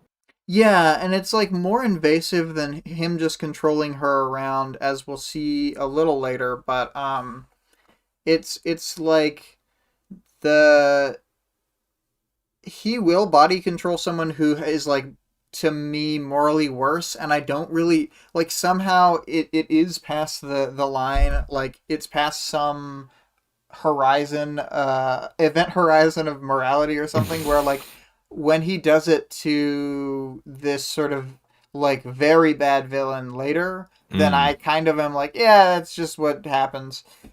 Yeah, But like, yeah. I mean, there's certain degrees of people where you could be like, yeah, they had it coming. But as bad as Shadowstalker is as like just a person, it's hard to say that she did anything to fully justify exactly something so heinous like that. yeah, yeah, exactly. Where like, I don't think necessarily. I think they've all justified to themselves why this is fine, or like Rachel doesn't care, or whatever. But it's pretty bad, It's pretty fucking bad, and like the and it feels like way they're read, doing it for like nothing until we learn about the data. Because even though the data yeah, is exactly, nebulous, we kind of understand that it's orders of magnitude more valuable than what they stole at the bank. Like, this is like right. millions of dollars of information, and like it's also invaluable because it's stuff that they couldn't get through other means. Right. It had to be taken in this fashion. Maybe I mean maybe not beat by beat this Yeah, fashion, maybe but not like use Shadowstalker for it, but it must be stolen through a data heist. right, right. So I don't know. I mean, I get well, and especially like had the trap not been revealed quite so soon, I could definitely see like the thought process behind being like, yes, Shadowstalker would be the one to get us in there. But yeah, I don't know. They put themselves in a really compromising position right out the gate, and Hmm. luckily they're able to sort of work through it and problem solve in the moment. But it would not. I wouldn't call it their brightest idea by any means. Yeah, and I certainly think, as far as like, I know multiple people who have dropped out of reading Worm at either Arc 10 or Arc 11 before getting to like Oh, the Slaughterhouse 9 oh. chapters. And I know someone, my aunt, stopped reading it during the Slaughterhouse 9 chapters because they were just too horrible. Um, I, her I'll admit The they are horror pretty movie stuff horrible. did great against her sensibilities. So she, I could see that. but it was I'll say still even disappointing. yeah, even some of that I was like, Jesus fucking Christ. Like it gets pretty pretty descriptively gruesome. Yeah, yeah, I know. But worth getting through. Definitely worth getting through. Yeah. But the Arc 11, Arc 10 dropout, I kind of wanted to like figure out like what that was, and I kind of got it with Arc 10. And when I think about Arc 11, if you don't attach like the meaning behind their like theft, and like the fact that it's showing Mm. Taylor's all in, and maybe you thought that, like, I know some people think this fight is like confusing and hard to follow, maybe because of Imp, I'm not sure. Um but I like, think it for me the first read it was kind of a challenge to get through initially. Or I mean like not it just takes some careful reading. right, and so I think all these factors kind of make Arc 10 a little weak for new readers, but Mm. like most all of this, I have liked it more on closer reading. I think there's more going on, and like the more you think about it, kind of a lot of the holes do fill in without Mhm. like needing to grasp at straws. Like, Right. they really do have Coil's power, so like Tattletale's just taking big swing after big swing. Oh um yeah. Well, and I think like, in terms of what could potentially turn someone off of this story around that juncture is like the when the world expands into something quite as big as it does, and it's not that exact moment where it happens, but it's continued to develop. It's like the story feels a lot more rooted to like a just a character driven kind of thing initially, and then as the bigger pieces start to move within the world and we go through the Endbringer attack and all that stuff, it really expands the scope of the story, which I could see being a little off-putting for for certain kinds of readers. But I don't know. Yeah, it does signify kind of a pretty big tonal shift too. Yeah, yeah. And I mean, the story does get, like, obviously, like, arc 8 is brutal and stuff, but the story gets a lot darker generally for a while. Yes. Yes, it Um, do. like in Especially terms with the of like Slaughterhouse 9 the stuff. tone, yeah, like the gloom that is brought in these chapters, and that gets worse and worse until like sort of dawn breaks at the end of arc 14. Oh Um, yeah. but Vale said, I had no issues with these chapters at all. They are very straightforward writing. I had a harder time in Arc 5. And Arc 5 was Hive, the one with the school meeting, and the Mm. one where Taylor, I guess, hits Emma in the mall at the very start, and then when Rachel and her take down Oni Lee and Lung.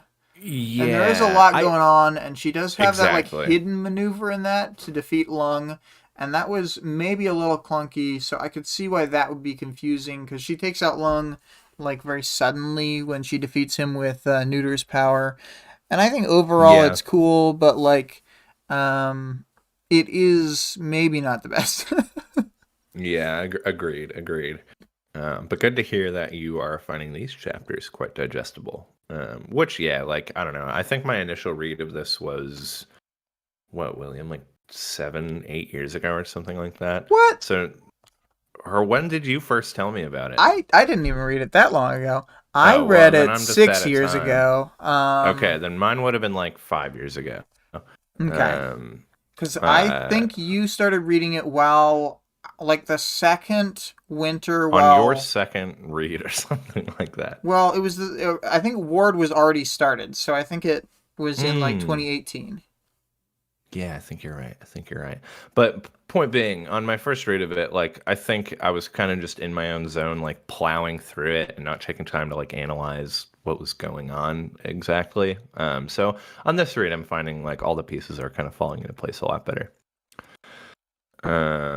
Let's see, that fight was super hard to read. Was super hard to follow for me. Required rereads. It's all at least clear here. Yeah, totally agree. Totally agree. Yeah, Oni Lee's kind of doing the most, and then like the fight with Lung, there's like six powers happening, and like they're, um, I don't. There's a lot going on. Mm-hmm. Mm-hmm. So yeah. Yeah. Oh, Vale says, I also read this the first time about 6 years ago, then immediately reread because I was so shocked at how much I loved it. Then I slow read via audiobook over 9 months. See, I listened to the whole audiobook, but I listened to it within, I think, 1 month, maybe that's maybe even Yeah. shorter. I remember it being very quick because I listened to the start of it for like the road trip of a convention, and so Mm. 8 hour drive there, 8 hour drive back, and all the time we're in the hotel room, and we got through arc 10, and then I was listening to it at work and after work while playing Breath of the Wild because it was in 2017, so it was like right when Breath of the Wild was new.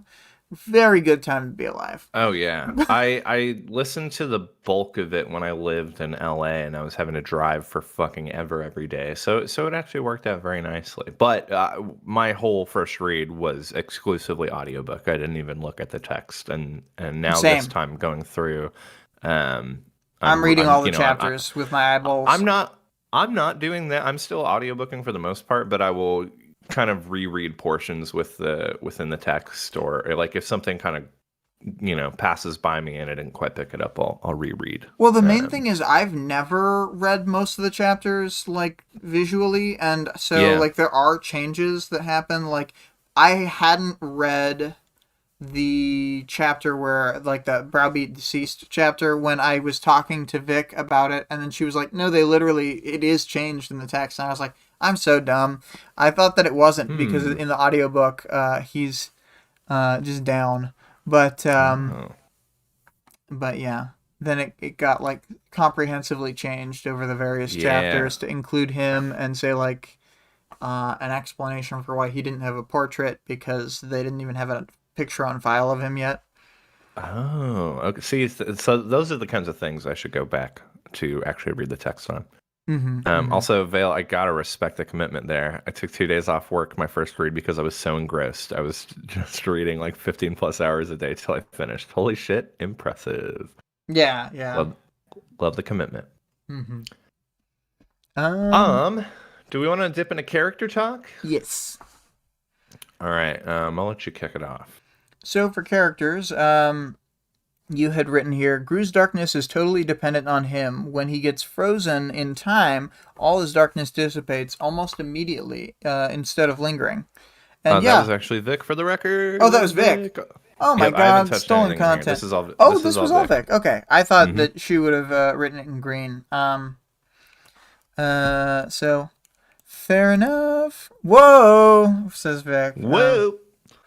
Um, Um, I'm so you are smart. God. You're so So smart. You're so smart. fucking smart, Vic. Um, Vale says it was more akin to addiction and lack of self-control than commitment. To be honest, I'm not good at not doing things. Yeah, I get that. I definitely get that. In mm. either case, I'm proud of your accomplishments. I'm a results focused person.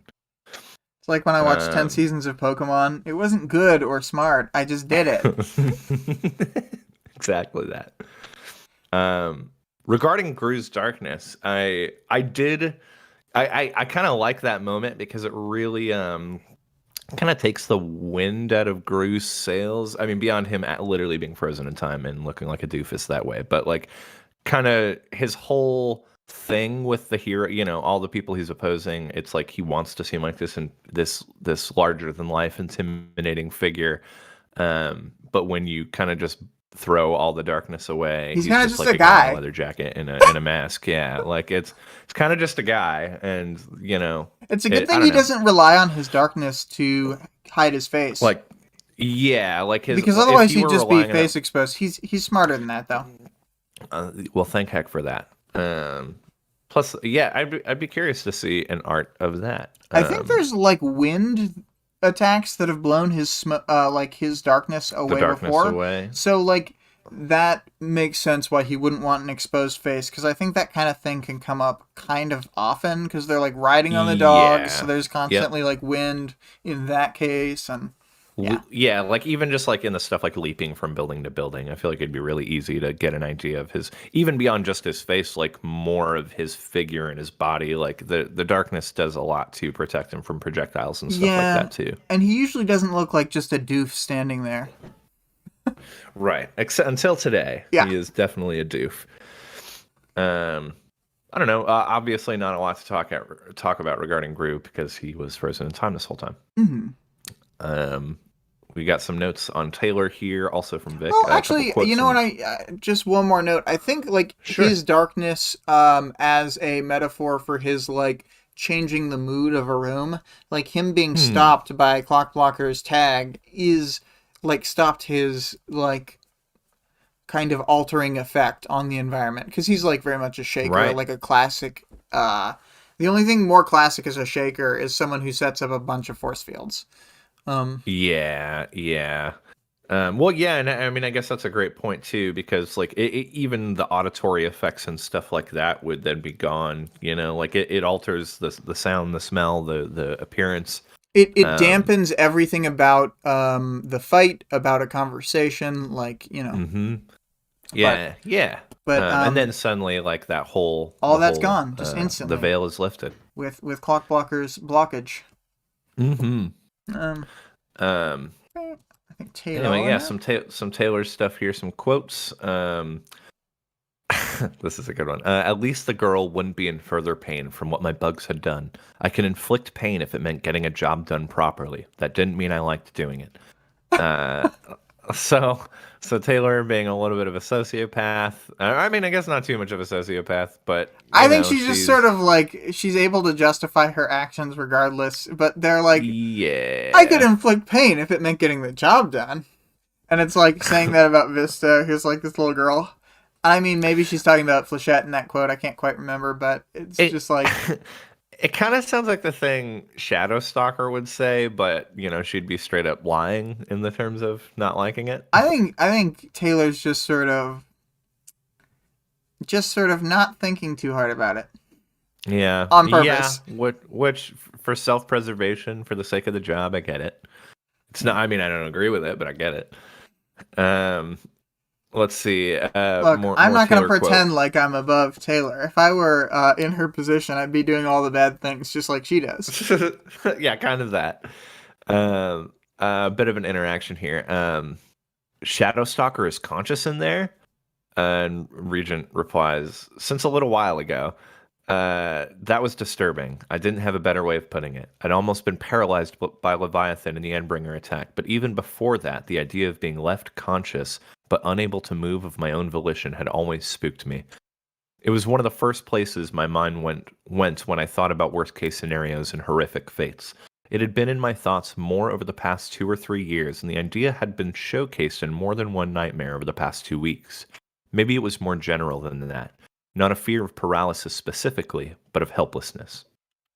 Um, yeah, I mean, we kind of talked a little bit at length about, what the implications are of utilizing Regent's power, even on Shadowstalker. But it's sort of good to see that even in universe, people are looking at that power and saying, Jesus fucking Christ. Mm-hmm. Yeah, I It'd be feel like spooky. in some settings it's just like, oh, that's an interesting idea, and then it happens, and they don't think about it too much. Like that's sort of the Silver Age X-Men thing. Because while they Yeah. don't like do a lot of things because of the like comics code, they don't think of like the ethics of a lot of the powers that are like kind of like, wow, that happened, I guess. Yeah, I mean it's like kind of just unfortunately accepting like, yep, there's collateral damage. What are you gonna do? Yeah. Because there's a lot of fucked stuff that happens in comics and they just don't think too much about it, but then they also, like, can't show a real gun or whatever in, like, various things. And it's like, so they can show that, but not a gun specifically. Yeah, pretty much. And then just kind of one final Taylor quote on here to punctuate that whole bit, but it's to think that if things had gone a little differently, I might have wound up here. So it's good to see that Taylor's kind of being like, damn, I was almost on the opposite end of these fools, and I could be their puppet, and that would have been real sour grapes. Or I Um, mean, I mean, even not just the puppet thing, but like I could be the one with a villain who had used a pain power, like the spicy bugs on oh, their face, yeah, or like also that. or like I could have the camaraderie of the other wards sans Sophia. Like there's various ways to interpret it. I guess, yeah, I didn't even think about it all that much, but yeah, absolutely. A Yeah. lot of implication there. I feel like that's a line where you can bring a lot to the table the way you see that line because there's like various ways Yeah. she could be thinking about it. Well, yeah. Um, yeah, I mean, I actually I think it's a very interesting concept. Because I don't know. Taylor, in regards to, like, yeah, if we're really thinking about, she could have wound up here in the wards building, being alongside the wards. Like at this point in the story, I don't know. I just don't think it would have worked. Like I think her expectations of her freedom and like all of that within the Undersiders, because she's like asked, I don't know, a lot of them to just be cool with her, because while they all voted for her to be on the team or whatever, um, I can't see them fully and wholeheartedly forgetting about all of that and not holding her to a different standard. So within the context of like jumping over into the wards, she would have to bend to their will in a very heavy way in order to gain any kind of confidence in her, Maybe. I mean, unwillingness to. I just think that she would have fit into the mesh of people that were there at the time. Again, San Sofia, but like Right. let's As say yeah, it's as far as like teamwork or like yeah, Vista or even Kid Win or I think Clockbot, Vista, like Clockblocker, Kidwin, like Aegis, Gallant, she could have gotten along with any of these people and like mm-hmm, meshed into the team okay. And like she would have sort of chafed at the idea of like only having to do like specific things or like mm-hmm. feeling like she can do more. but I really Right. do think she would have done okay in the wards. Yeah. But again, the specific character conflict between her and Shadowstalker is like such Yeah, a that would, and unbreakable especially, thing, you know? yeah, and especially if you can imagine like them sort of revealing identities, that would Hmm. get pretty fucking harrowing the moment Like it would be one bad another. from the jump. Like that's kind of the thing.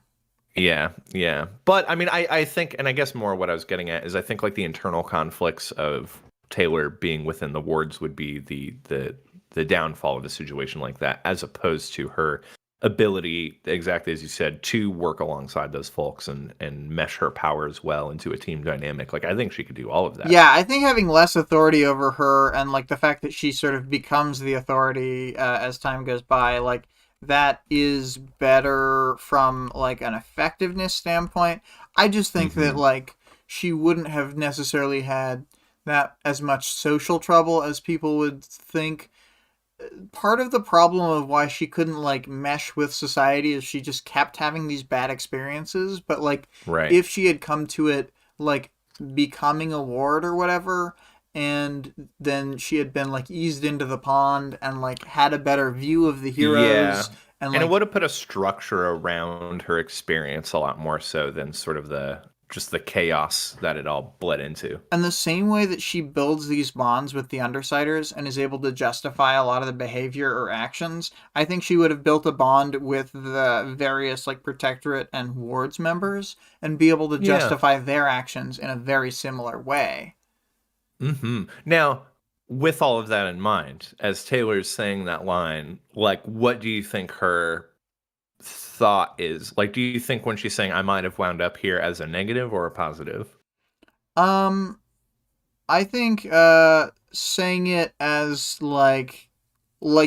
just like a spooky feeling like that Right. kind of like you said at the beginning that she would have been on the other side of this, but not necessarily the physical actions, just Right. the concept of like fighting off the invading force thinking that she was in the Mm-hmm. right and the fact that she's fighting people who essentially are coming from the same type of emotional place as her, like people who want to Right. be fighting. Because I mean, I don't know how much she's projected onto these people, like because of Arms Master, but like you know, Clockblocker, Vista, Flechette, Kidwin, Weld, like very much coming from a good place and stuff, like I had mentioned. So it's Definitely. like a little haunting that she's spending her time like hurting these people.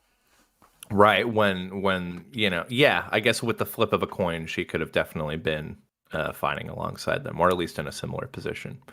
Yeah. Um, Also, Vale says if Taylor didn't join the Undersiders, the team would not have been nearly as good. And I don't disagree with that at all. And I think that's a big part of, like, I think the team recognizes that as well, Like Regent wanted her back on the begrudgingly. team instantly because he's like, She's like, she's fucking crazy. She's good. and Let the her do her thing. initial the initial Brian thing, like he wanted her right away because of Hmm. like he said, the firepower that it brings to the table to make the difference between winning or losing to Lung seems like just such a huge gap. Actually, yeah, yeah, and her at the very, I mean, even beyond knowing her intentions at the start, you would know she's a novice. And even considering that she's able to take down someone like Lung, I think that speaks volumes. Um, We got a new chatter here, Alien Cat Daddy what up, Alien CGS Cat Daddy? saying, "Yeah, I Uh, think both Arms Master and Shadowstalker kind of poison her perspective of all the heroes," and I totally agree. yeah, yeah, absolutely. And for good. Well, and like I think if you're just equivocating like the title of hero to supposed positive force in her life, like pretty much every Well, they are authority like figure, they're also everyone is supposed to have been supportive. the like governmental like officially tagged heroes. Right. Well, and what I more mean is that like anyone in her life who has represented that Hmm. sort of thing for her, like someone who is by all accounts supposed to be a force of good, has pretty consistently let her down. So it's Yeah. fair that that would color her worldview and the heroes specific, or at least just like the entity, the structure of heroes in general. Hmm. And I think she Ta probably ta thinks that the like PRT and wards specifically are corrupt. hmm Yeah. Which, yeah, I mean, it's like I don't know. It's pretty easy to draw that conclusion. Yeah. Um, Vale goes on to say it's like having a second thinker on the team also. Tattletale is a strategic thinker, Skitter is a tactical thinker. They're just a great pair. Yeah, yeah, I completely agree with that. And Greg says, never underestimate battlefield awareness, which, yeah, Taylor brings. Taylor and Tattletale both bring a shit ton of that to the table. Yeah, and Alien Cat Daddy had said, I think her secondary organizational abilities help the group a shit ton. I agree with that as well. Like her Mm, her amount of like being on the ball and like taking that responsibility out from Tattletale needing to do it as much. Like yeah. the way she focuses Alec and Aisha. Oh, the jig is up. They mention in this that she's somehow related to Gru Imp. So I feel like, our ruse from last week is totally fine to throw off. Oh, Um, yeah. that we didn't know they were the same character or whatever. Right. Yeah.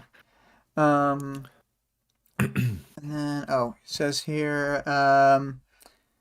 Yeah, she allows, or Also, she also knows she what's also in the next knows 7 rooms. what's in the next 7 rooms. Yeah, yeah, yeah. Total Yeah, like you can't discount that. awareness of space to a huge degree. Um, Yeah, but yeah. I mean, I did like that. Just to touch on Taylor's powers mhm. for another moment, but like even when Dragon cuts all of the monitors to black and she's sifting through wet darkness and is still able to pretty quickly um, continue on her mission, gathering like more weapons and trying that shit out. Well, So she's always you fighting in know, darkness. yeah, yeah, the darkness in her heart. That too, but I meant Gru's darkness. Oh yeah, I mean, I guess there's that too. Yeah, Um, do and you want to then jump over to M? yeah, yeah, yeah. I wrote only a single line on this, but we can expand upon it. Pretty much, she is on fire for both of these chapters. I thought every moment with Imp was super dope. She seems to be, especially for the newest addition to the team, she seems to be like wildly effective, even despite the majority of her team being unable to keep any form of track of her. She still seems to be like kind of MVP in this situation, one of the MVPs. Yeah, well, it was like I was saying, like the way that Taylor frames it and sees it because of Im's power affecting her is like, I can't like gel with this person and like, this is really throwing me off. But like the other way to see it is she took down nearly like half of everybody by herself and like Yep. stopped Flechette from being like effective by destroying her like nearly unique weapon because it's supposed to be Oh like yeah. a tinker crossbow, the Hmm. arbalest.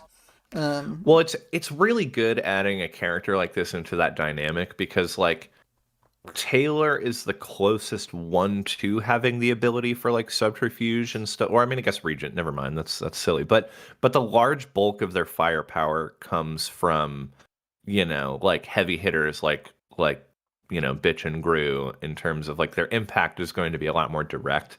Whereas like someone like this gets to be direct without having to worry about all of the drawbacks literally everyone else does for the same kind of tactic. Yeah, and like it's hard to use the dogs too much because they can like deal too much damage to the enemies.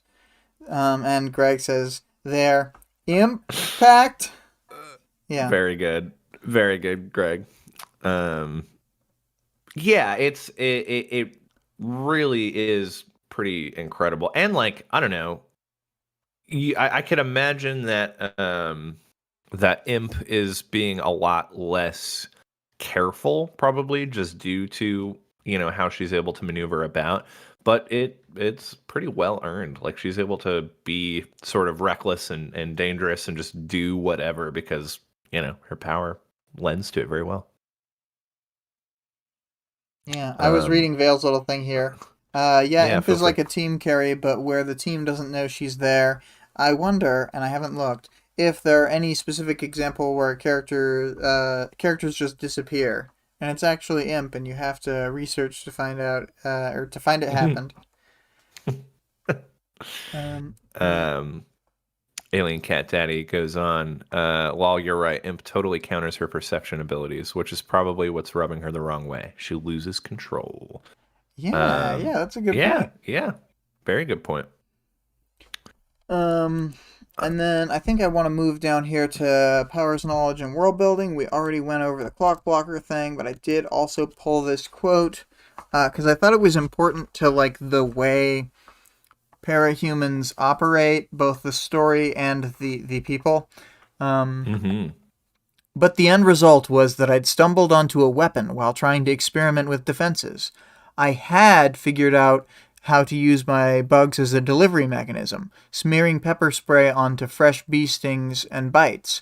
I could jam their abdomens into people's noses, mouths, and eyes to cause intense burning and pain to the point that it made them nauseous. Parahumans! um, yeah.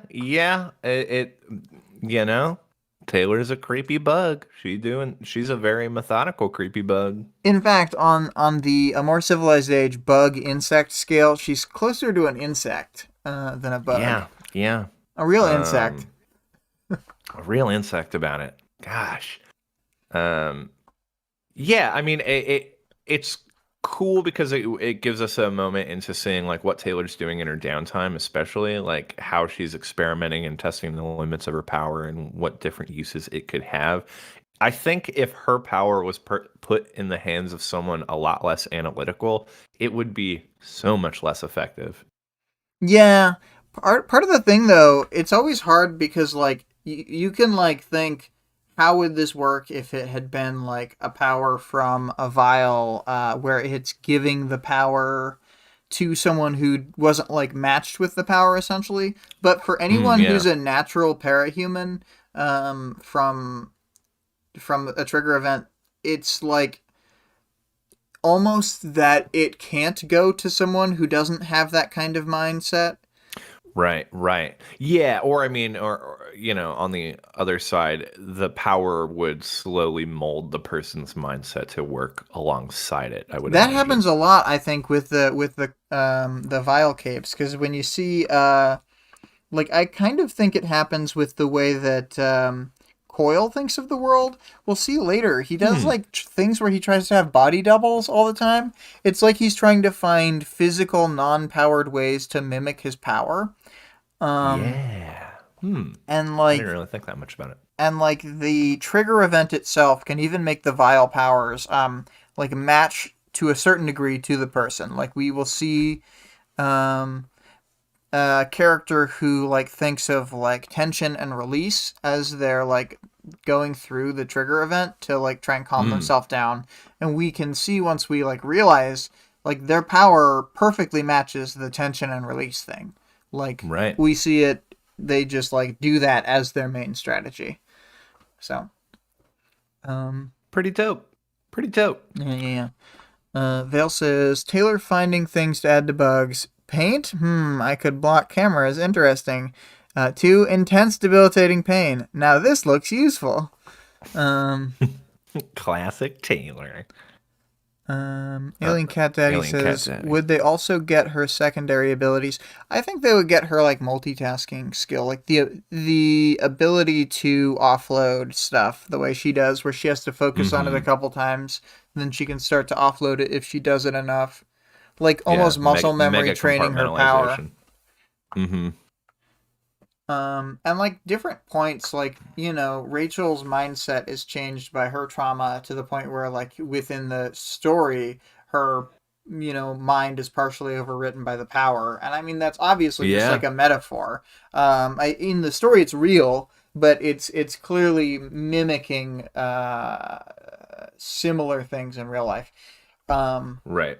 The trauma responses associated. right. So we get stuff like that for sure, and like they say Shadow Stalker wasn't as aggressive before her trigger event, and it's like supposedly that's coming from the power, and maybe some of it is, but like it's also very realistic like response people have. So Right. Imagine if someone got her power, but it was only for one bug. Kid win version of Skinner. That would be great. God, what an embarrassing power. And I mean, does that just say that you're having to make one bug live forever alongside you, or that Well, no, one no, bug no. at a time you It's. can I think it's one bug at a time. So you're like, I always have the power of one bug. of a bug? Yeah, that would be. Now that's when Taylor's power would be an absolute joke. It would be, unfortunately. It's an I mean, you endless could. trail. I have endless warriors. I can just keep Yeah, sending them. and that's the kind of thing where, like, I imagine she'd have to resort to like only using really venomous spiders or shit like that. It would You also know, just be where like a shit power. it would just be a shit power. I mean, you could still do a little scouting that way, but it would be bad. Taylor would still win. Maybe she would. We can tell Maybe. ourselves that. We can hope. Her power's like One, stupid powerful. So like, I just see if she was like downgraded that much, it would be yeah. unfortunate. One cockroach forcing itself up your nose is better than a dozen of them, but it's still horrifying. Yeah, very, very true. I suppose you're right.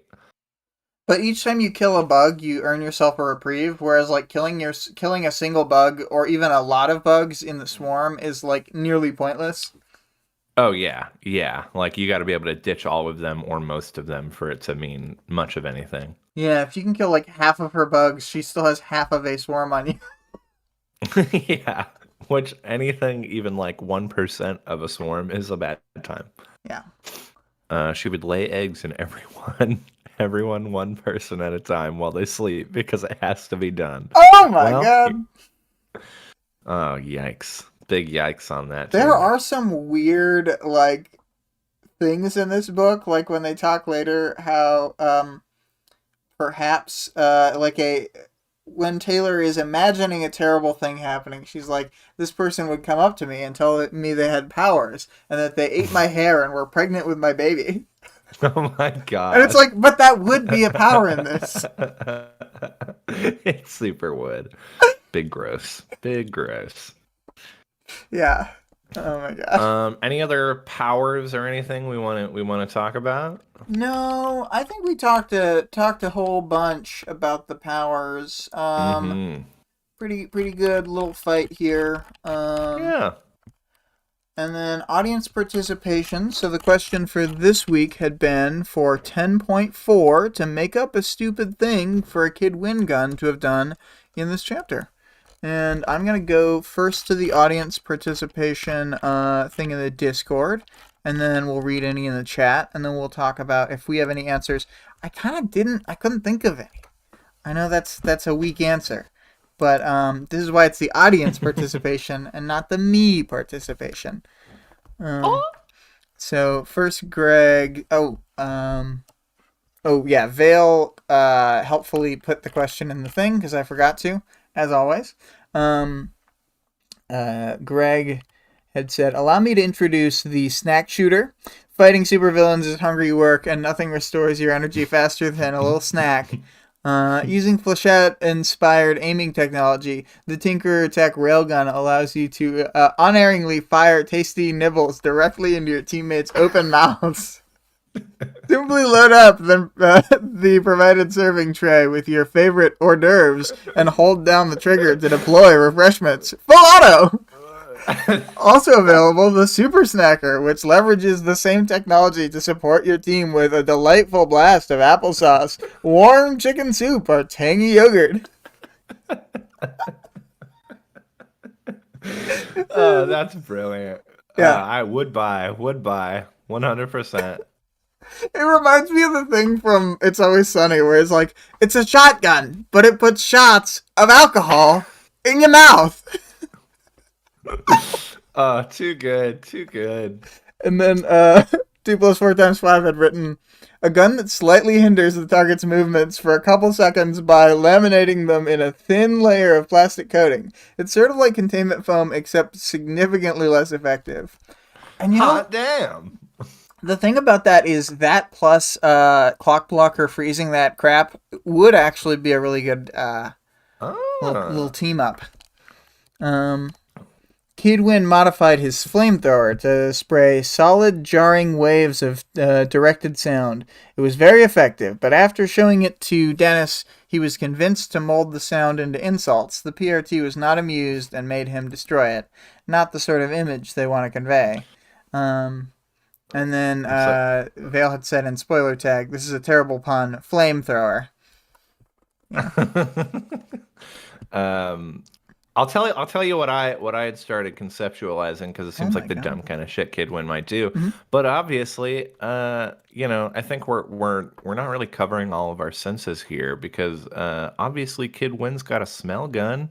You know, he's shooting different scents every which way. So you know that effect you get when you like drive by like a McDonald's or something and you smell the food from the street and you're like, oh man, how Oh alluring. Now man, I really want it could some be dumb like food. based off Gallant Power, where he makes you feel different emotions with the scents. See, yeah, exactly. Yeah, exactly. It would be a Gallant inspired sort of thing where, you know, he'd have to like know his enemies ahead, you know, who he's up against ahead of time, but he would be able Mm-hmm. to concoct scents within this gun that would, you know, alter their frame of mind. Maybe it's like a nostalgia smell kind of thing. Vale says the first Um, two combined would Vale, make a yeah. fantastic way to create snacks and store them for later. Individually plastic wrapped snacks. Yeah, yeah, every team mom needs a snack gun. Yeah. Snack gun and saran wrap gun. Mm-hmm.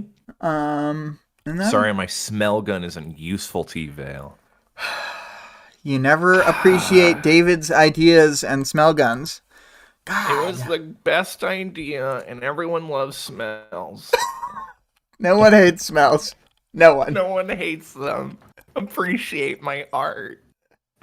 Um so I was trying to look at the future chapter and come up with a little question. And you know, one that's not just like predict the future, because basically the audience, aside from Quinn, has read the story. Right, right, right. But more like kind of what do you think kind of stuff. Um, and hmm, Maybe okay, maybe some I got an idea for one yeah, if you'll have it. I'll Kind have of it. similar to the vein of this Kid Win question, you Hmm. know. Is there a different dragon suit that you would have suggested to bring to this fight? Oh yeah, yeah, yeah. What For kind those who know what the kind, dragon models, or for who can think of a new one. Um, yeah. so 10.5. Describe a different dragon suit. A dragon mobile suit. Uh, Mm-hmm. uh, can be from the story or made up. That you think would have been better for this fight. Yeah. Nailing it. Yeah, And I like yeah, these and you kinds of gotta name it. questions, you know? Oh, yeah, yeah. Well, we'll do that too. You gotta name anyone you make up. Hell yeah. Boom. Boom. It's Now, already in there now. now we didn't fuck up and forget until today and have Vale post the question instead. Let's see here. So it's I can't close it for or I can't close read it from oh wait. Oh, probably saying something can't close read it for analysis about something Oh, we were saying. regarding my snack, or The not smell snack gun. gun, the smell gun. Oh Yeah. yeah, yeah. You can't close read the smells. Um are we doing interludes 2 next? I'm not sure. Wouldn't next be 10.5, 10.6, then interludes? Yeah, yeah, I think. But Dragon Suit plus name it. Yeah, that's a good idea. And the name it thing I think is gonna be fun. Vale already Mm-hmm. put for a joke name of the Fedora. La Fedora. And then Greg says, "Can't wait until we see the 08th Dragon Mobile Suit anime." Yeah. Oh, Vale had mixed up the chapters. Yeah. No, there's no two more chapters from Taylor's perspective, and then both of the interludes, which will each get a separate week unless we decide to change things for some reason. But we thought that each of them would take a long time to talk about, so Yeah. we worked out on the schedule that it was going to be 2 separate weeks. Hell yeah. Anyway, so we're basically getting out there. David, do you want to start jamming, and I'm gonna start reading the links and crap? All right, you're gonna do it over me, then I won't be too loud. Yeah. Be okay. Quiet jamming, and then you'll fade up as we say goodbye more. Oh, okay. We got a thanks as always from Vale. So yes, this the Discord server link, as always, can be found in the stream description and the YouTube channel description. The author of the work being discussed can be supported on Patreon at patreon.com/Wildbow. The full text of the work is available for free online at parahumans.wordpress.com. And there's also a fan-made audiobook of the entire work at audioworm.rain-online.org. This week's music, David. Greg says, a little ending jam. Love it. Cheers for the stream. And yeah. Now, go crazy while you say goodbye. Goodbye! Bye, everyone. This was so fun. Thank you. Goodbye! We love you!